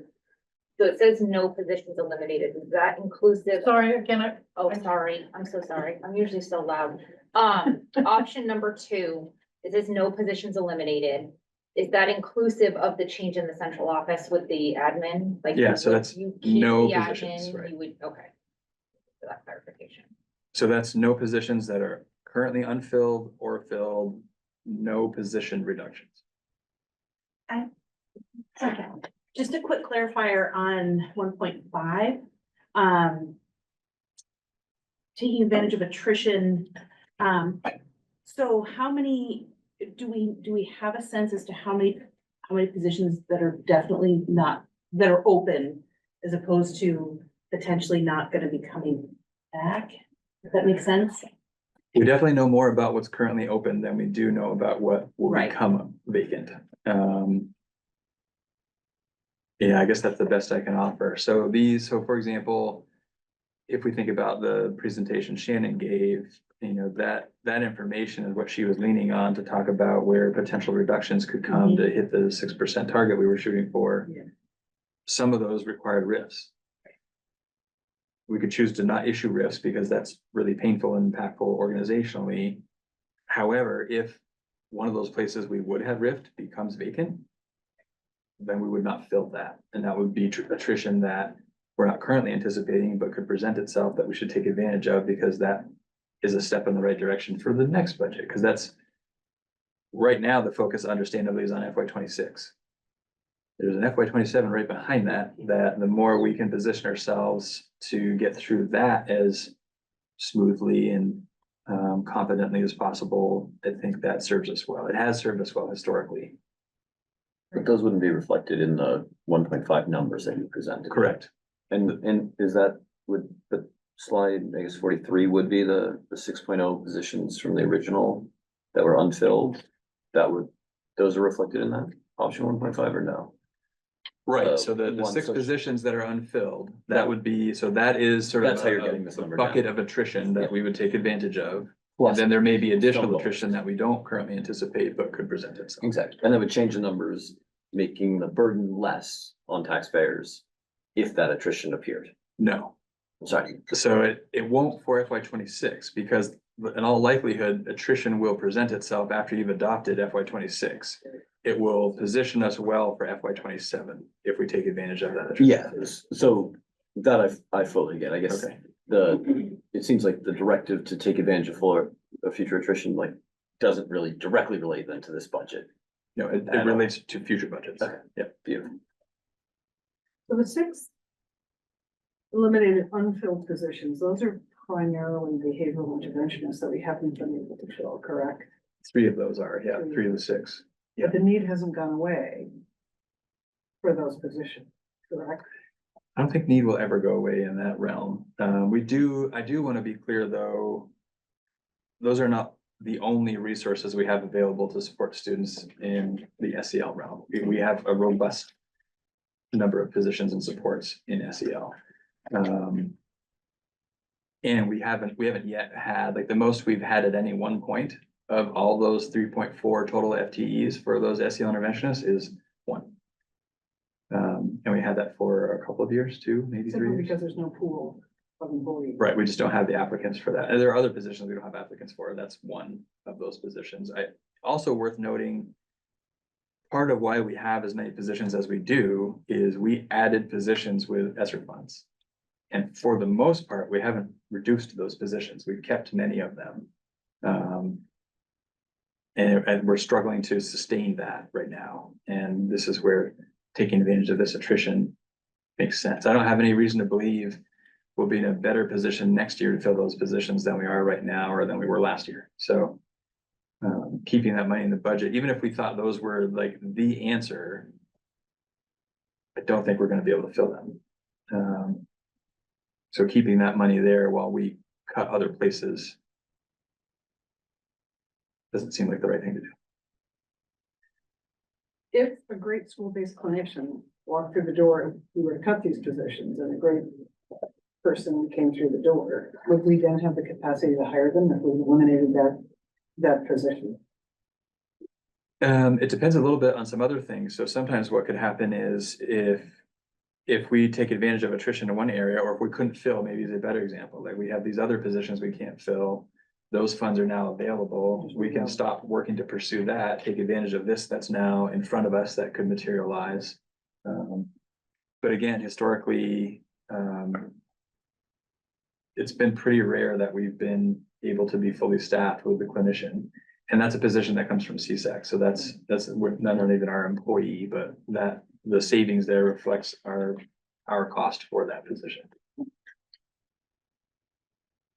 For me, I think option 1.5 makes a lot of sense in both the impacts that it'll have on the taxpayers and the impact that it'll have on students. I'm just curious, looking at our enrollment numbers, it doesn't seem like our enrollment is gonna significantly go up in the next couple of years. And it seems like, at least in some departments at the high school, we might be overstaffed. So are we just kicking the can down the line and putting off the inevitable by not looking at those cuts now? I think there's an element of that. Yeah, and I think it's a matter of, we've sort of suggested this is a direction we could go. We could go now the hard way, or we could go over time the easy way. There are sort of the two options that we have to work toward what we're suggesting is the level of staffing we need, given the number of students that we have and the programs that we offer. So in a way, I think you could perceive it as kicking the can down the road. Another way to look at it is getting to the same place in a lot less painful way, but doing it over time. I do think, and this kind of comes back to the shell game that Kathy was talking about, and it's an unfortunate game that we're forced to play. What we have to recall too, so again, thinking about FY27, if we do make all the cuts we're talking about now and do it the hard way, and we issue RIF notices and go kind of get that lowest number that you're talking about right now. If we chose not to do additional significant cuts from that point in the next year, FY27 is going to compare to FY26 only on the ballot. So if we say, we did the hard work, we made all the cuts this year, and we don't do that the next time around because we've done it already, and now we're going to see a 7, 8, 9% increase in the cost per pupil, and that goes on the ballot, that has an impact on voters.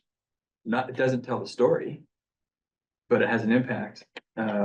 Whereas if we make the reductions we need to right now to get to an amount that voters can support, and we know we have some more gas in the tank for the next time, we can make additional reductions that probably should be made. And that helps us trim that next comparison of year over year cost per pupil that is gonna have an impact on appetite for voters. So thinking about all those variabilities and different lenses on how to strategize for FY 26 and beyond, I think matter.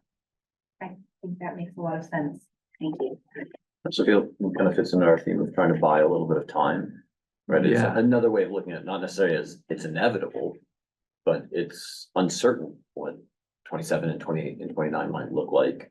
And the idea being that these are the conversations that we as a board and the community are hoping to have starting very soon about like long-term structures.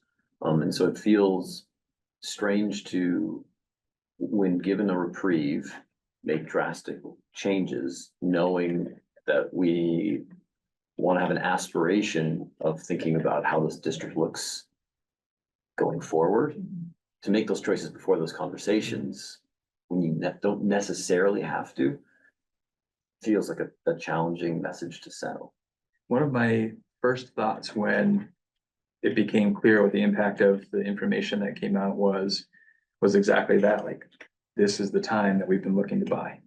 Like it found its way to us without having to do something pretty dramatic to buy the time.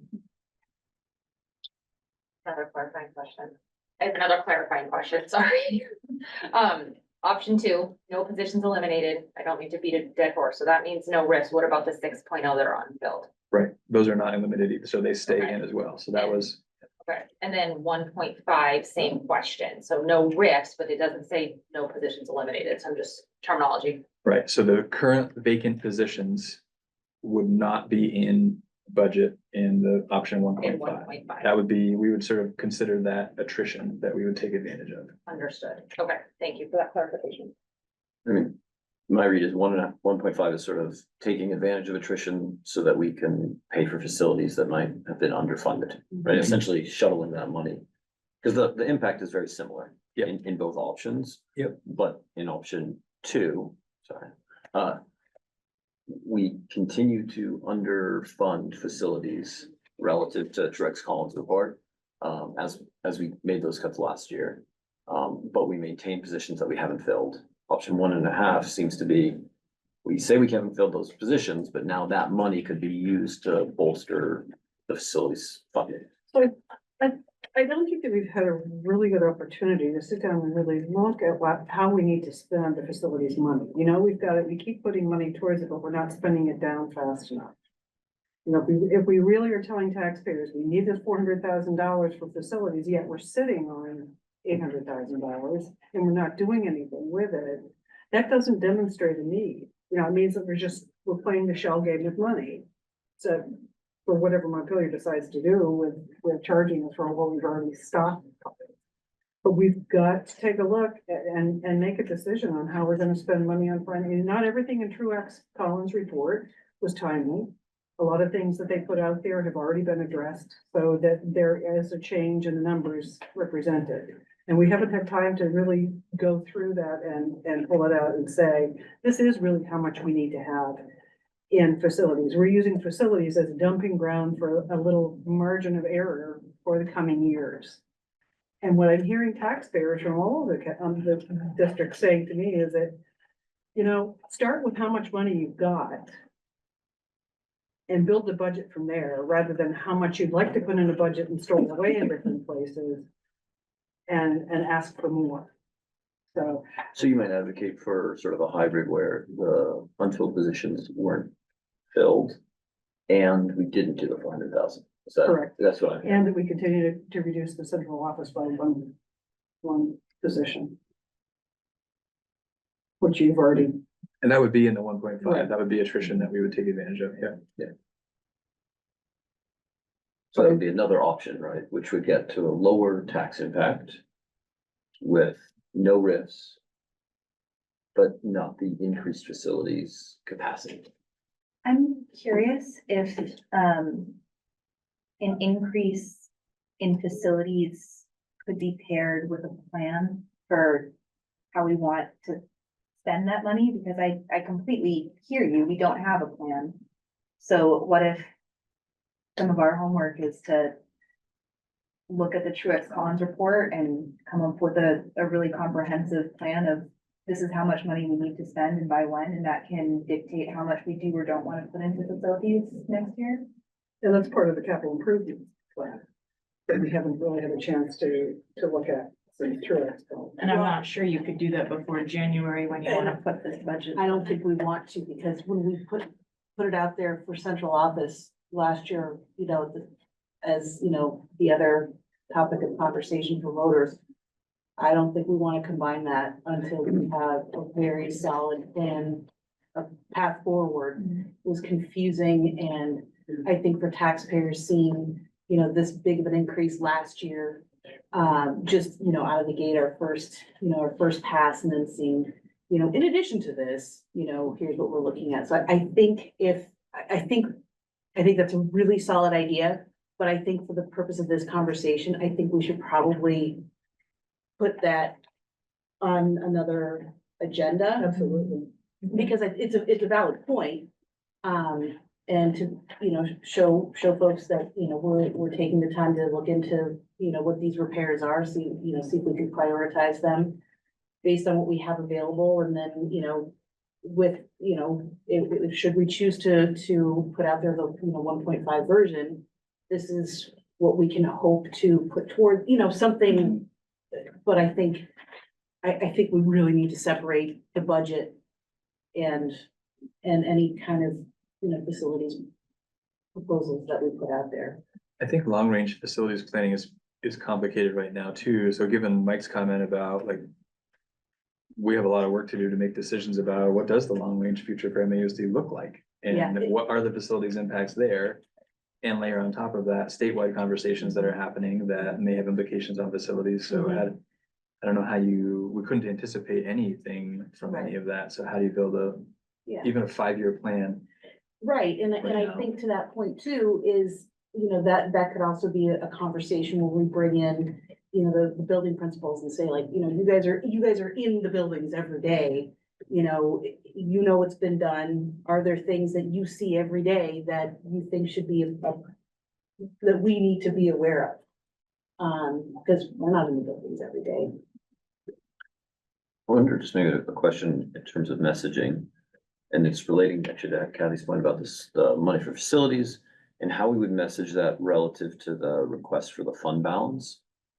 Because I could see a scenario where taxpayers could say, hey, you're dumping $800,000 into a capital fund balance, but you've got the buffer there. Why do you need to add the extra this year? Essentially, you'd be like discounting this year's tax by paying it forward with the fund balance. So just your thoughts on kind of the relationship potentially there, or whether that's a perceived relationship or a misperception. No, I think that's a fair way to look at it.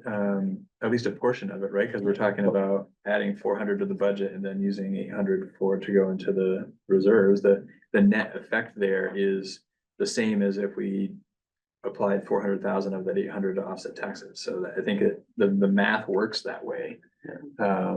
It's just a matter of what's the mechanism to prepare yourself to get the work done. Right. Liz?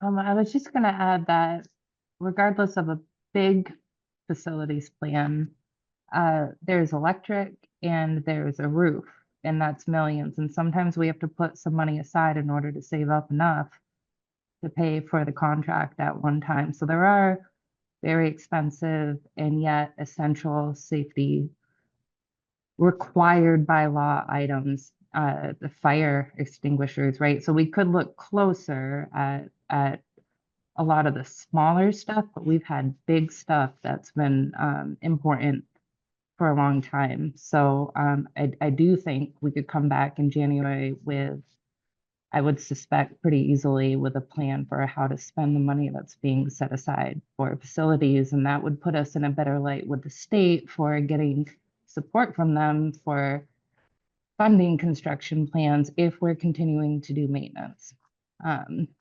That is looked upon well by them. And then I was going to go back to the equity coordinator, certainly community engagement, along with personalized learning and needing to look at our spending and control spending and equity across the district really being a key piece of access to learning, and the equity quality standards. I feel like I finally have a better grasp on the purpose of them. That starts next July, and it is essentially to look at all of the ways that children receive education and ensuring that they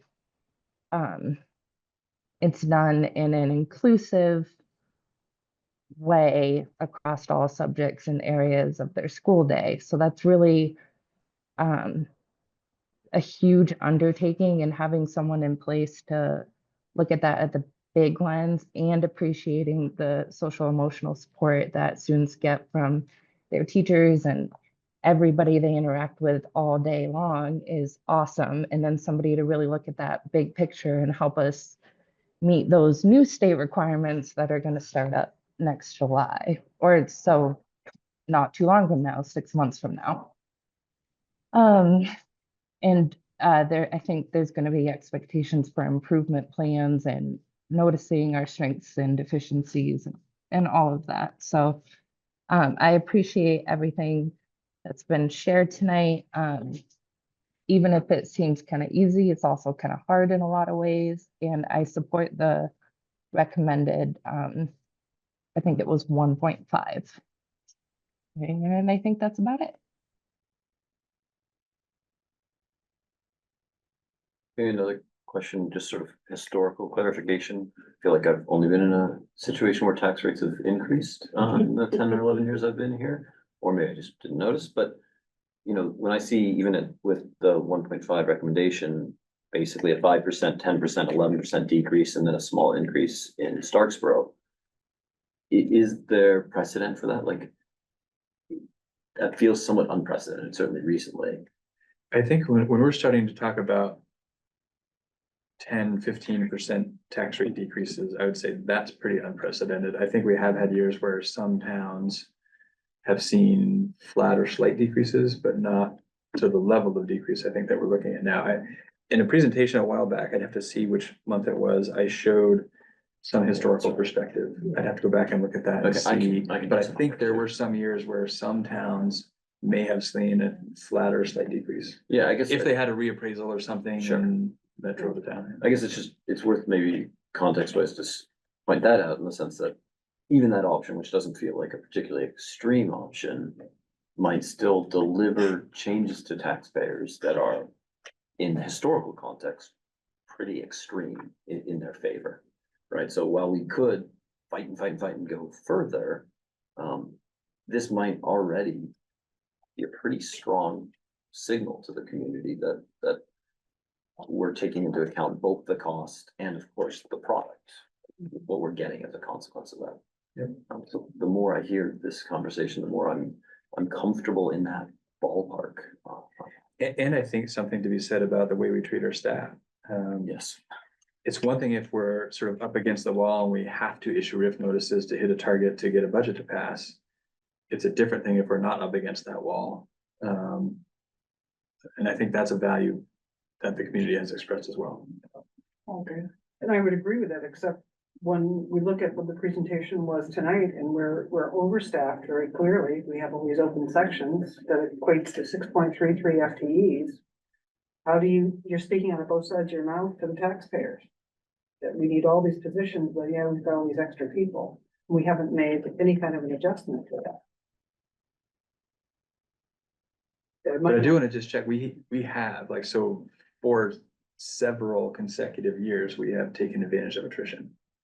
We haven't done it through RIFs. We've been able to avoid that, but it's inaccurate to say that we haven't been reducing positions. We've just been doing it through attrition in a far less painful way. But it's driven by exactly what your point is, Kathy, that when you look at it objectively and you take sort of the human condition out of it, the math suggests we can have fewer staff than what we have right now without a significantly dramatic impact on what we're offering our students. And that's the direction we should be moving in. The question is, how fast and at what cost do we do that? Well, I think especially too, given the comparison of, you know, the increase in cost per pupil, 1.5% is 2.31%, which I think that's a lot more palatable. And I need time to think about it, to be honest with you. I wouldn't direct you to go in any specific direction. I mean, this is all, you know, we discussed it, and I'd like to digest it and look at facilities a little bit more before we get into further direction. I don't know if anybody else is ready to make a decision. Yes, if we, I'll call on you in a second, Barb, but I think if we can just sort of give a thumbs in, do we look at this option further as a viable way to move our budget forward? So that come January, we're setting something up that we can present. I think that's what we're sort of looking for tonight, Kathy, not a hard and fast, this is the one we're adopting. Also, just to address your, you know, looking at the numbers objectively, I also worry about the other side of the argument that's been around the table with the SEL stuff. And I really wonder, with the staff we have and the schedule that was presented, part of my brain goes to, is our schedule actually working? Are we creating the conditions that are conducive to accessing education? And is that benefiting our students? Could we be more creative in our master scheduling somehow? I don't know. I don't do that, but is there room in that work to do this more efficiently so that we're not sitting on 6 people stagnant, right?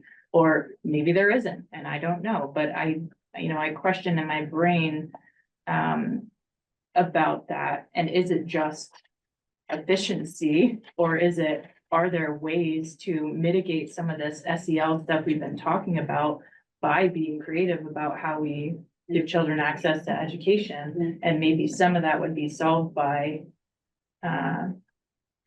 creative scheduling as a possibility. And again, I don't know, because I don't do that, but I do wonder about how do we balance if our approach to education is best first instruction, right? The person in the classroom is the most educated they can be to give the most education. And then we also ask for them to carry more SEL expertise and deal with a lot of things every day that isn't getting easier. There has to give somewhere. And if the give is we're offering more courses, so fewer kids are in each course for some things, or we're being creative about that, you know, maybe that's where the balance is, and we're just not doing that well yet because we haven't looked at it thoroughly.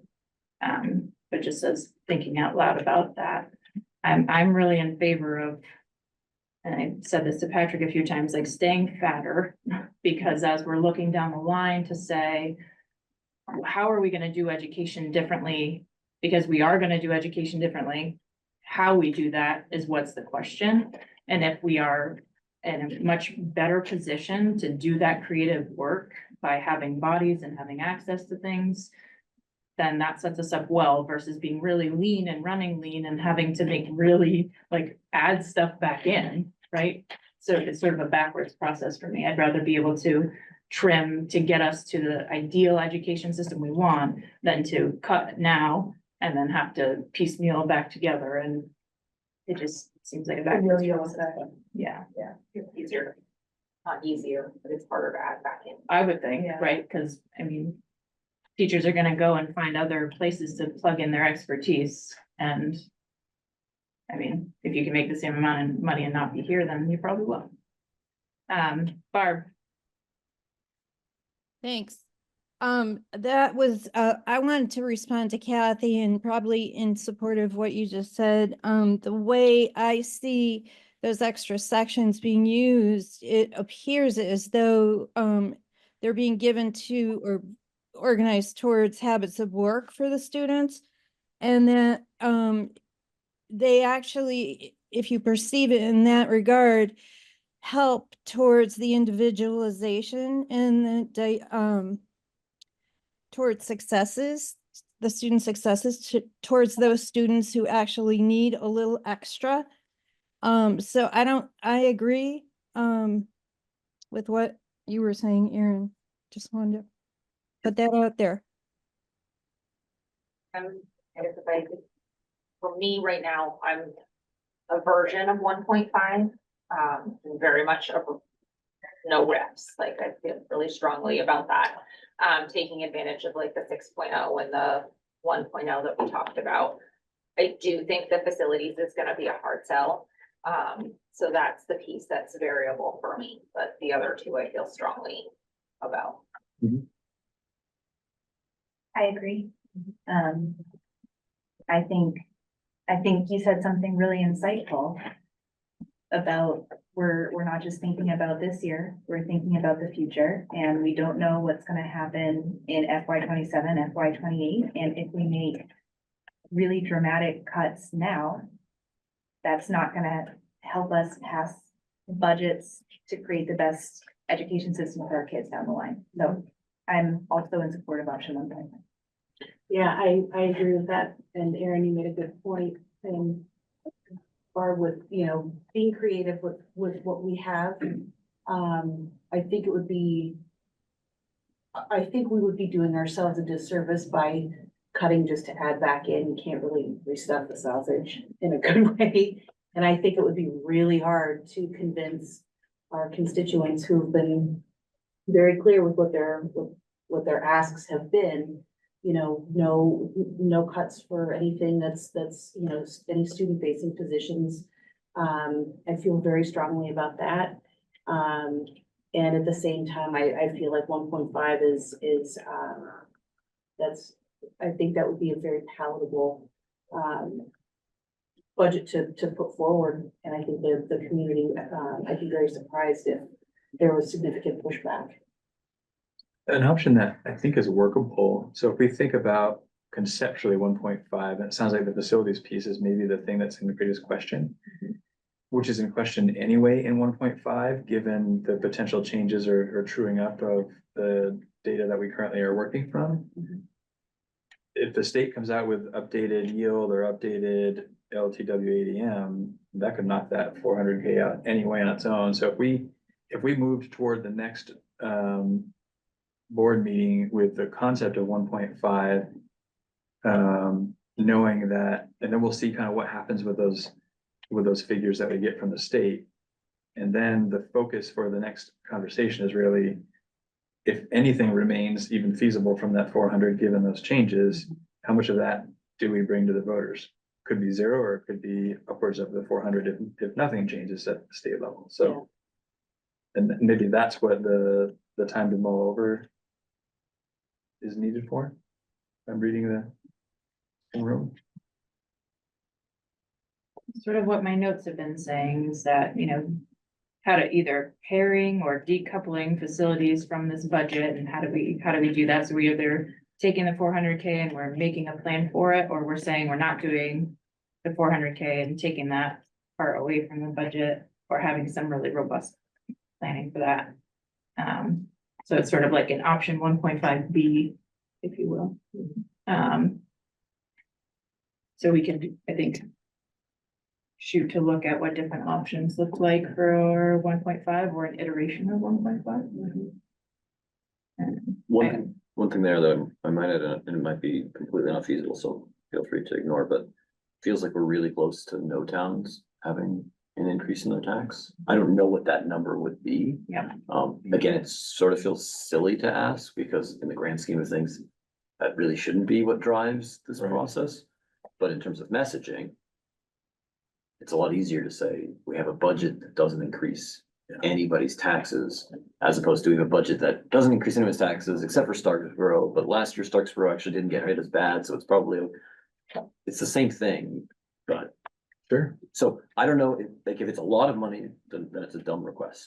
But if it isn't, messaging wise, that would be a pretty easy sell for something that we're kind of at right now. Yep, I think that's doable as well. So basically a 1.5-ish version that is most impacted town is that 0% increase in the tax rate.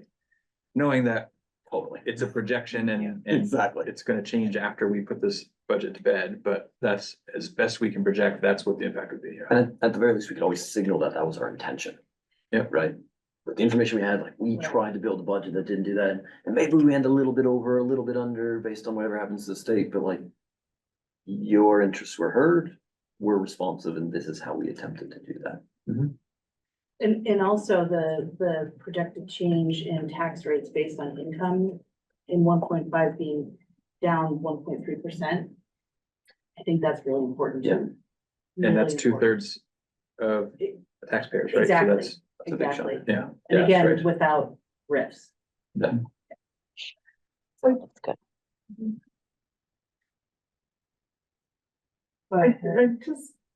I want to go back to something that we heard a couple of times, in public comment, was there used to be was the Pathways to Learning program, where it was truly an alternative method of learning, and it actually seems like when we're having all these open sections, the How Lab is sort of becoming that. And are we truly visiting a different model of delivering service, or are we just sticking to what we're doing right now? And not looking at another way, you know, we keep talking about buying time, but what are we buying time for? If we can take, and Patrick, this is what you've mentioned all along, if we can take this time and really move forward and do some constructive revamping of how we're educating, can we do it? Can we do this budget 1.5 or 1.5B? Can we do that with this so that we can actually show not only are we being good fiscal managers, but we're also meeting all the needs of the students and looking at the different way that they learn without costing the taxpayers more. So that's part of what Up for Learning is giving us one section of that, so that will become, what do our students look like when they leave MAUSD? What's the ideal, right? And then Community Engagement Committee is gonna do some gentle work on that. So we've got, what does a student look like? Now, how does education look to fit that, right? What do we idolize as meeting those needs? How do we meet those needs? And what does our community find valuable in doing that?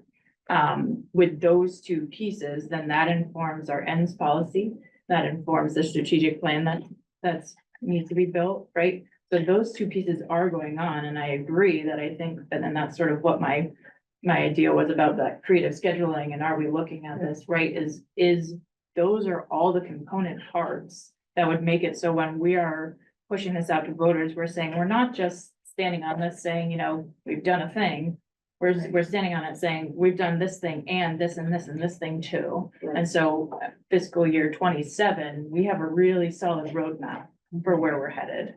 And it's not an easy thing, right? It takes years to do all this stuff, but those pieces are in the works. They're being built right now. So, by springtime, ideally in June, we'll have sort of a more robust picture of where we're headed and what component pieces need to be in place to do that, which may include being really creative about high school scheduling, which may include building our own pathways or internal something or other to fit the needs of a lot more students.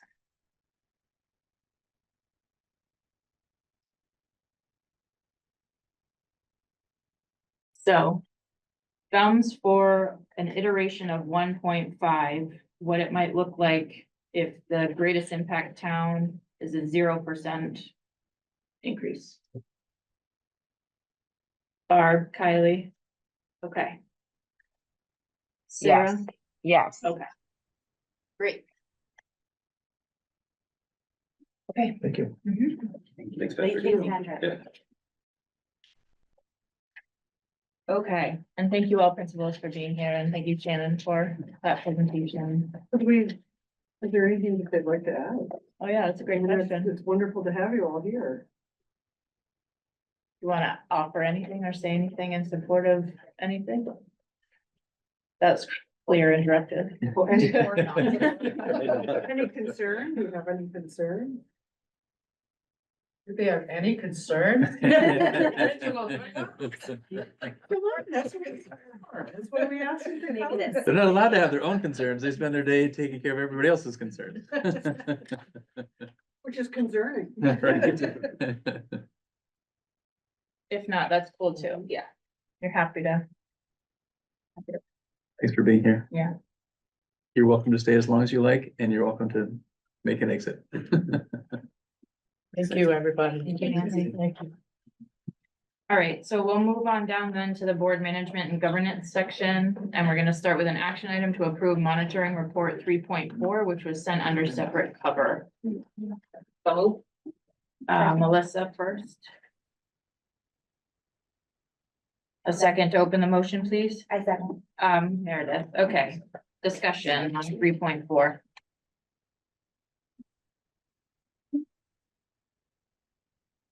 Questions, concerns?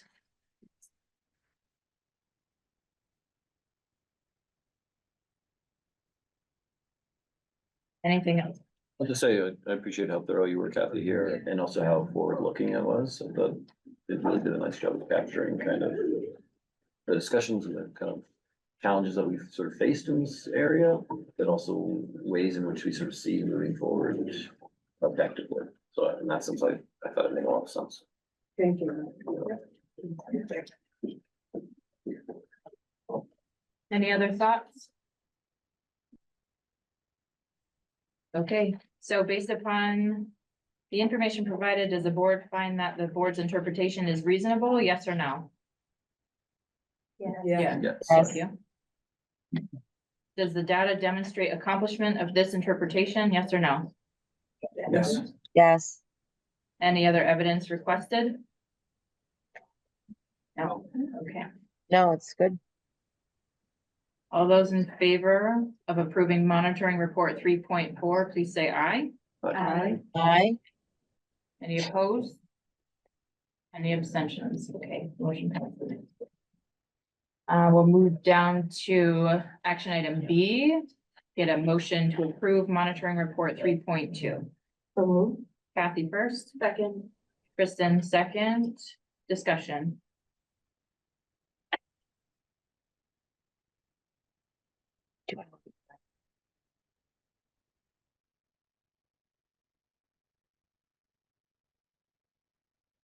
Any? Nicely done. Yeah. For your first step. Erin set me up really well, and I appreciate her. Okay. That's unanimous. All right, based upon the information provided, does the board find that the board's interpretation is reasonable? Yes or no? Yes. Yes. The data demonstrates accomplishment of this interpretation? Yes or no? Yes. Yes. Any other evidence required or requested, sorry? No? All those in favor of approving monitoring report 3.2, please say aye. Aye. Any opposed? Any abstentions? Okay, motion passes. Third, we have approving monitoring report 4.3, agenda planning. Motion to open, please. So moved. Second. Melissa first, Kathy second. Discussion? Very well done report.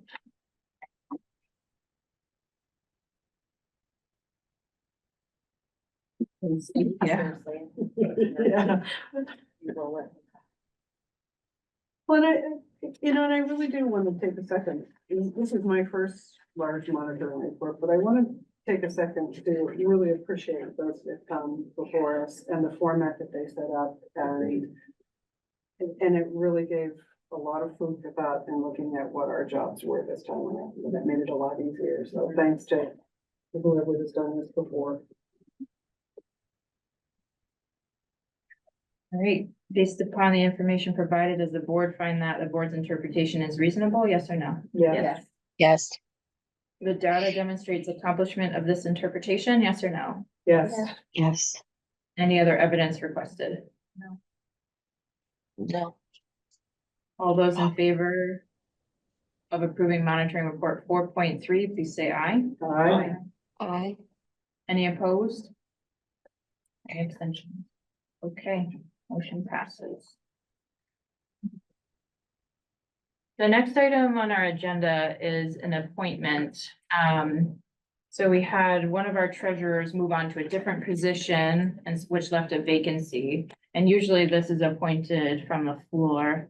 But because we have the need to have this position, we did ask council and they said we do have the right to appoint into this position.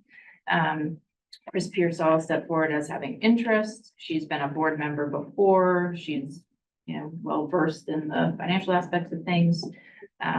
She makes good sense for an interim role. She'll be here until March. And if she so chooses to continue, she would be appointed from the floor at that point. At the end of the meeting, but.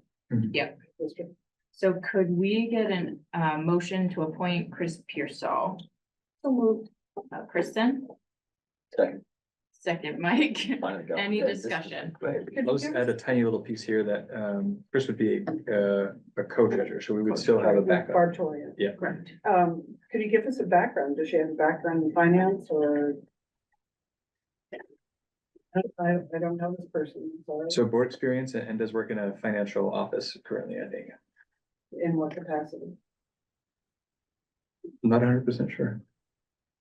I think that she's always done something like that, like accounts payable or things like that. I think she's always been in that financial sector.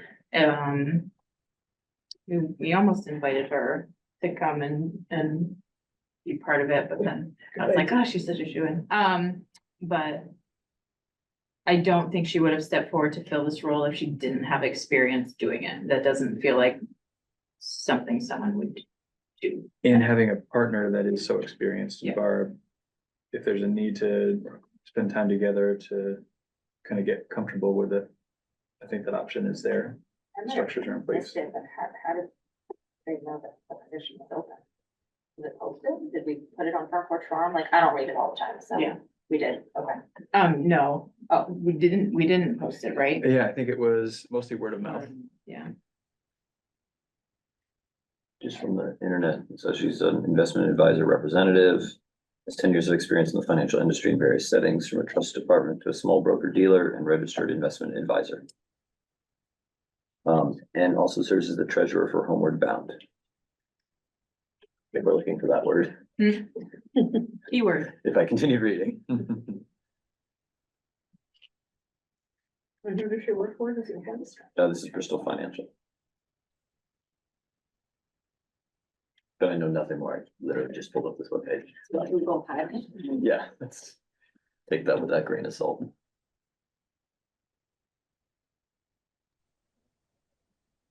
Do we know who and- recruit? Oh, sorry. Oh, I'm sorry. I was just gonna also add that she's been involved and engaged with the school district for a long time. And has, I think, participated in committees and lots of work with our district over the years. She was the minute taker for many, for a minute too. Yeah. So she's really involved. Yeah. She's a pretty dedicated person. Invite her to come to the finance committee. Yeah. We can meet her. Yeah, I think that makes good sense. So is there any other discussion or do we feel comfortable? Yeah. So all those in favor of appointing Chris Pearsall as the interim MAUSD co-treasurer, please say aye. Aye. Any opposed? Okay, motion passes. Our next is an action item to approve policies for warning, so just, if I could get a motion for that, please. Justin? Second. Meredith, second. So just, for discussion, these were, you have already looked at them, sort of give a pre-approval. The administration has already looked through them and given them their thumb of approval. It's VSBA language from their model policy. We haven't fine-tuned anything except for the title that goes on it, and maybe some other small tweaks. And they would be warned for 10 days before we can, right? Warned for 10 days before we move them into our policy. And the practice usually would be, we usually have it warrant for more than 10 days. So the next business meeting in January, these would be up for Adoption, yeah. Okay. It's really 30 days that we practice. But if there are any questions on them. They're pretty cut and dry.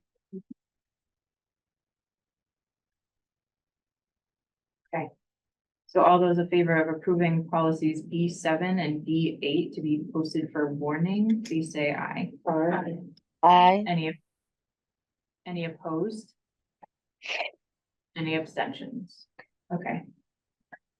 Next is an action item to set the tuition rate. So can I get a motion, please? And I have some rates to offer you, Yeah. to make that more precise and I can fill in the context after, so that the figures would be $20,542 for elementary and $21,441 for secondary. Could you say the first number again, please? Yeah, 20,542. And then 21,441. And how did you get that rate? I can talk a little bit more on that, maybe I was waiting for the motion and we'll discuss. Yeah. So moved, second. Okay, Kristen first, Kathy second. So. We're moving this So agenda. so the motion would be to set the tuition rate for elementary at 20,542 and for high school at 21,441. Secondary, so that would include Secondary. 712. Okay, So basically there are eligible expenses within a budget that we're allowed to look at, and then we divide that by enrollment, and that's sort of the math. And so the expenses are different elementary versus secondary. That's why the numbers are a little different. Also important, I think, to point out that this is the preliminary announced tuition.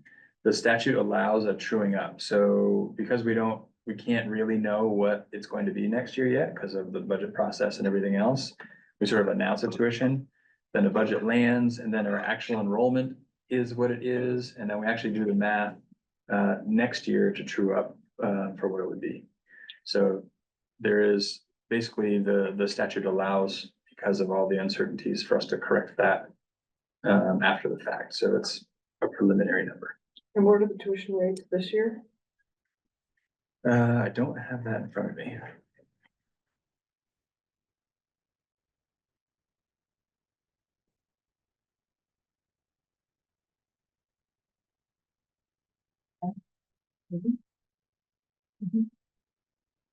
any other thoughts though?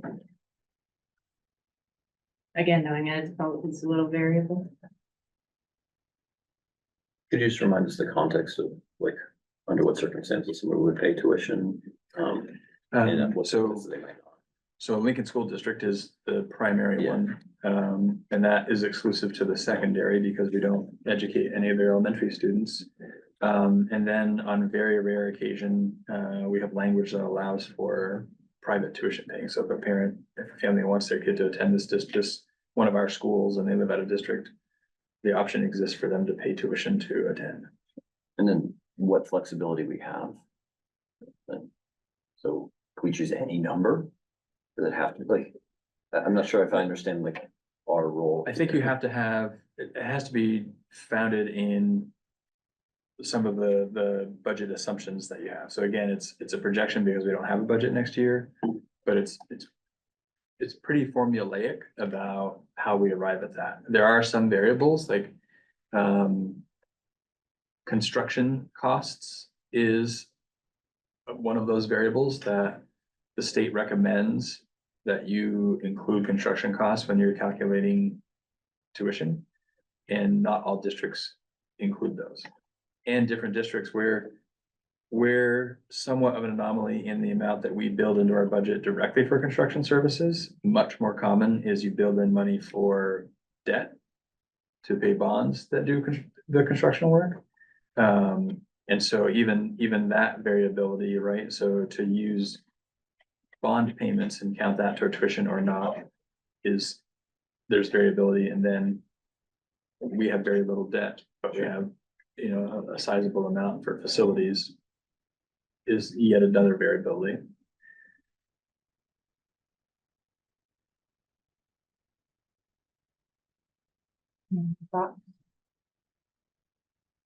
Okay. So all those in favor of setting the tuition rates for elementary and secondary, please say aye. Any opposed? Any abstentions? Where would we find it on the website? I can't, I scoured our website to try and find tuition, and I can't find it. I think I found one for financial 2024 from Vermont Agency of Education for all districts, so not specific to ours. But shouldn't we have that on our website under home? Good question. Yeah, I'm not sure if it lives on the website or not anywhere, and if it does, I don't know where, and valid question, should that be on there? It may be in meeting minutes from last year. I remember, I think December was my first board meeting and I think the board voted on tuition then. Yeah, it would definitely be in the meeting minutes, but in terms of posting in a more prominent place, I don't know that it is. Okay. Our next action item is to set school choice limits at 10 in and 10 out. Let's open it and then we'll talk about it. So Mike? First. Justin, second. Discussion. So this is very specifically the statutory high school choice.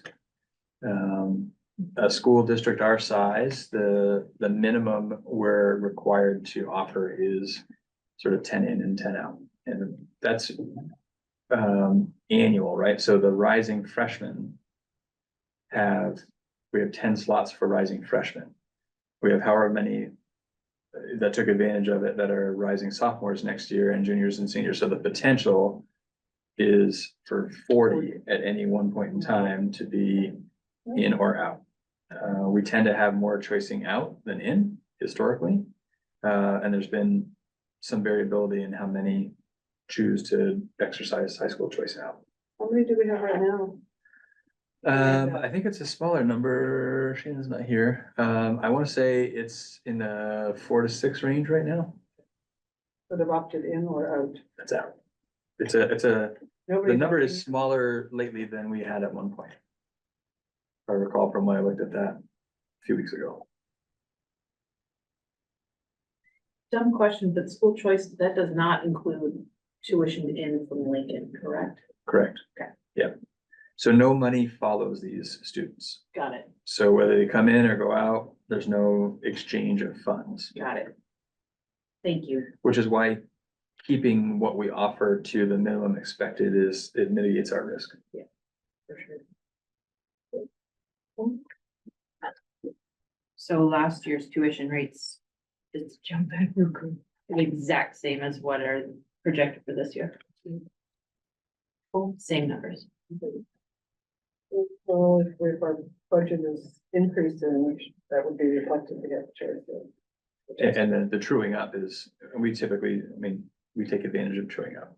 Good. We do the math with real numbers and then true that up with those that are paying tuition. So would you say then, since we have more leaving than coming for the school choice and the money doesn't follow, that's like a net positive financially? I mean, on a small scale. Yeah, it really doesn't impact anything financially, because the only way we'd experience a financial benefit is if we reduced staff because we could count on more students out than in, and it was sufficient enough to be able to reduce staff.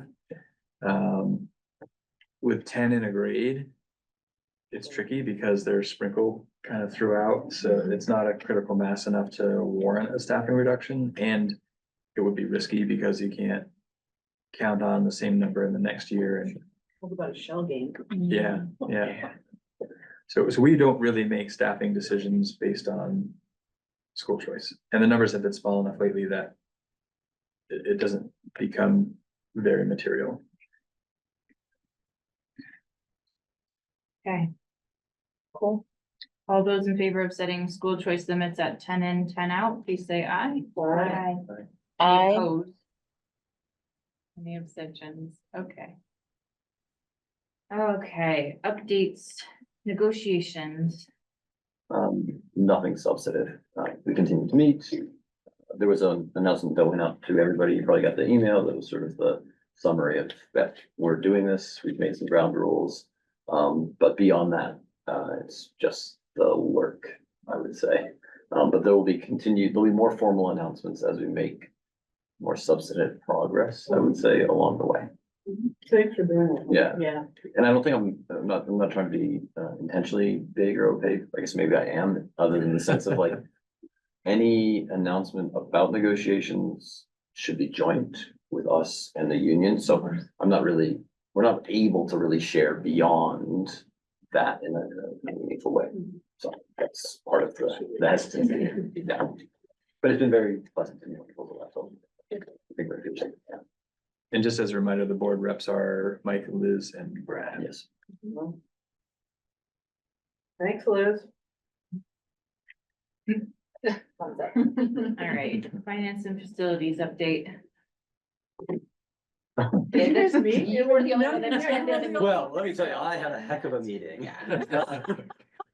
No, yeah, it was our first one where schedules didn't align very well, but I did have a chance to sit and talk with Patrick and with Floyd, and Brad joined us a little bit in as well.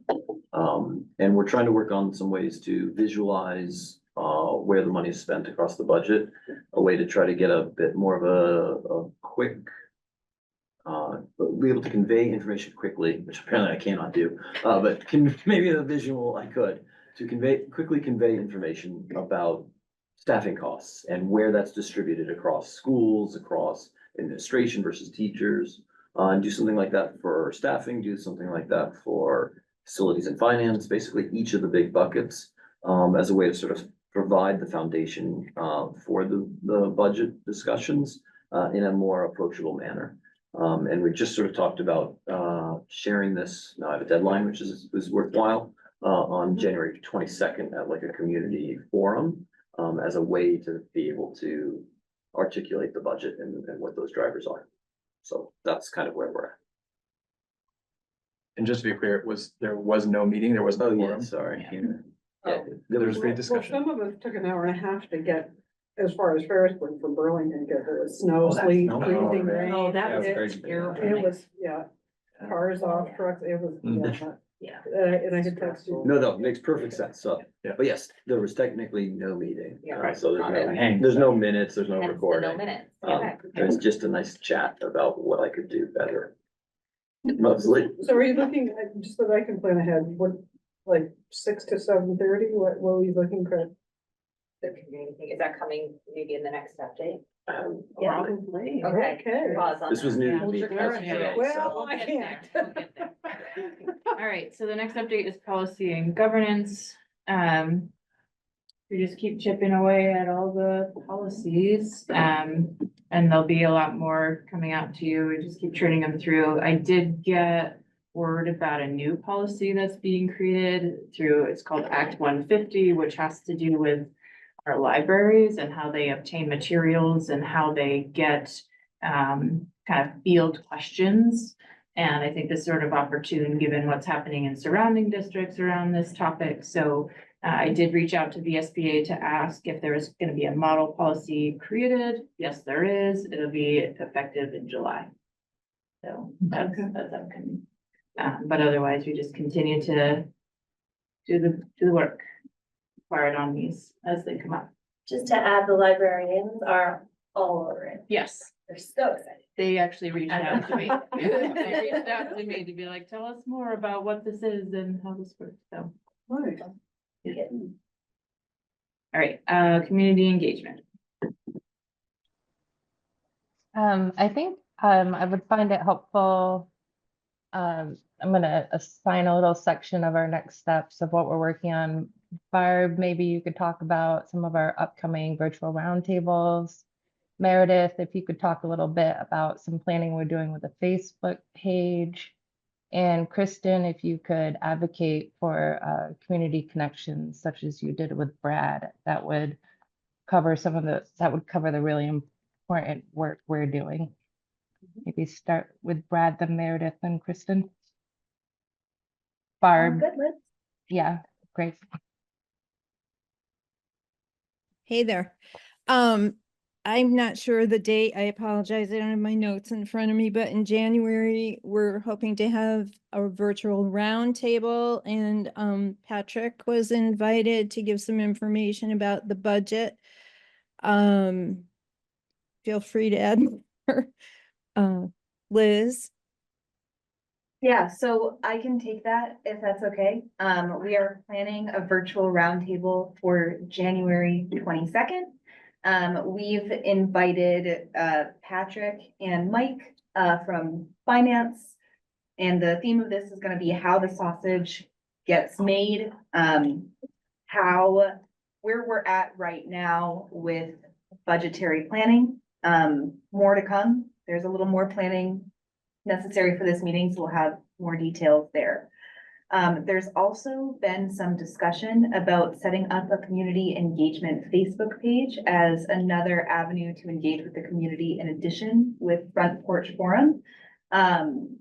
There's some additional research that's happening, so we don't have a plan to present to you yet, but wanted to give you all a heads up that we're thinking about it. And we should have a plan for that ready for our next board meeting. Thank you. You might think about talking to legal counsel as you get further down that line. And then my piece of it, Brad and I met with our select board in Starksboro. The night of the storm, what was that, the third, I feel like? And we mostly Brad, since he's on the finance committee, which I found to be very helpful, did a very high level presentation of what that current day's iteration of the budget was. Just to sort of make sure that we're communicating effectively with, you know, our other town leaders. Everyone thought it was incredibly helpful. They are really looking forward to continuing to collaborate with them as we get closer to the budget. It helps them to be able to, you know, answer questions when people, you know, reach out to them at Lampman's or whatever, you know, like, hey, this smells weird, or not talking about produce, but the budget. Bad example.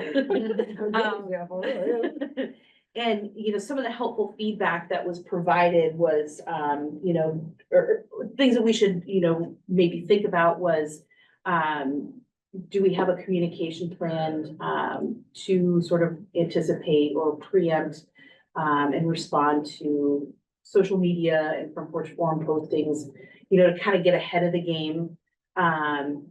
And especially with the, you know, the predictable coverage of what's gonna happen in all the social medias and, you know, television, whatever, just to help us stay ahead of what can get uncomfortable again. So I felt that was really helpful. So what I'll do, before the end of the week, I'll reach back out to them and provide them like, hey, here's what we talked about at tonight's meeting. This is what we're talking about. So, you know, they want to be part of, not part of the conversation, but be in the know of what's out there. So, Not blindsided. yeah, and so we've agreed that we'll go every couple of months. Brad and I'll go every couple of months to a select board meeting, and, you know, whatever needs to be discussed or brought to their attention, or, you know, just be available for questions that they may have. So they were really appreciative, and our hope is that everybody else on the board will, you know, reach out to their select board chairs and hopefully engage with them as well. And maybe have the same success that we did. Great, thank you. Okay, that was it for updates. The next thing we have is an executive session, but I wanted to offer maybe doing public comment first. So that we could then do executive session and then come out and adjourn. So I'm gonna open the floor for public comment.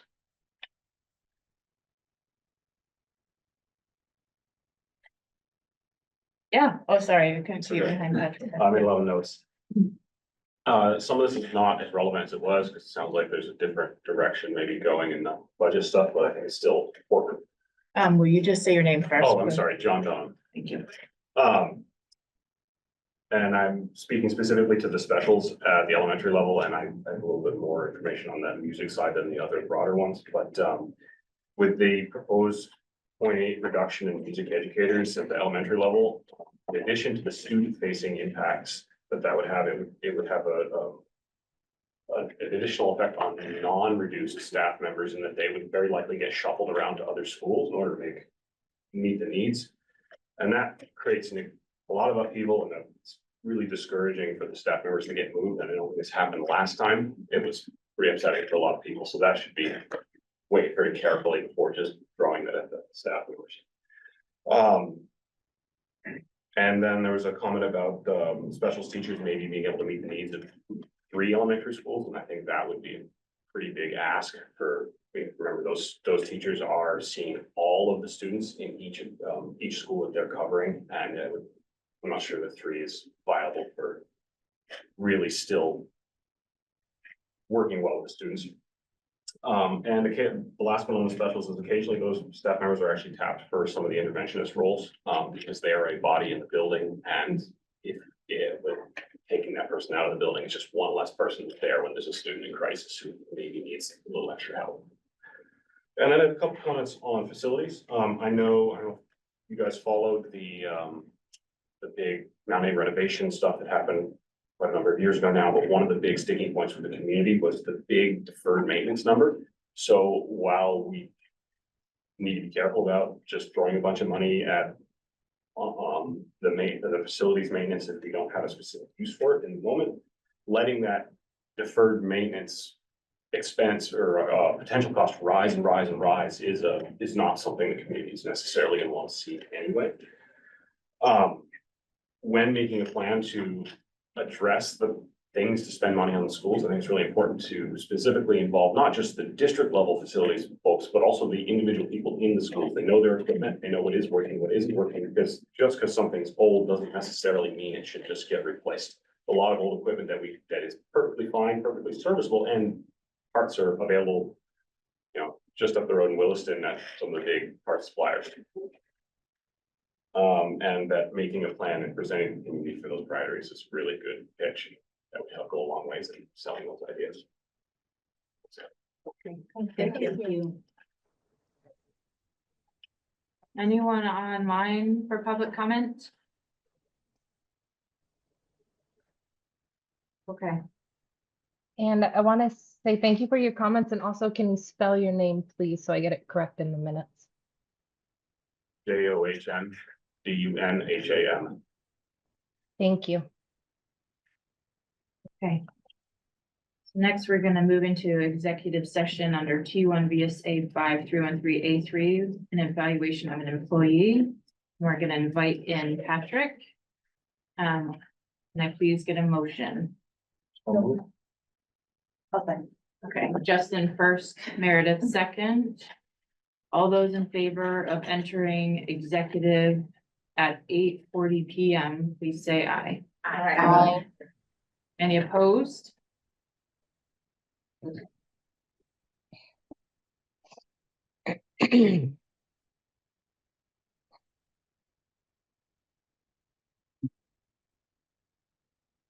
Second, as we get accustomed to these. Oh, no, I don't want to stretch on camera.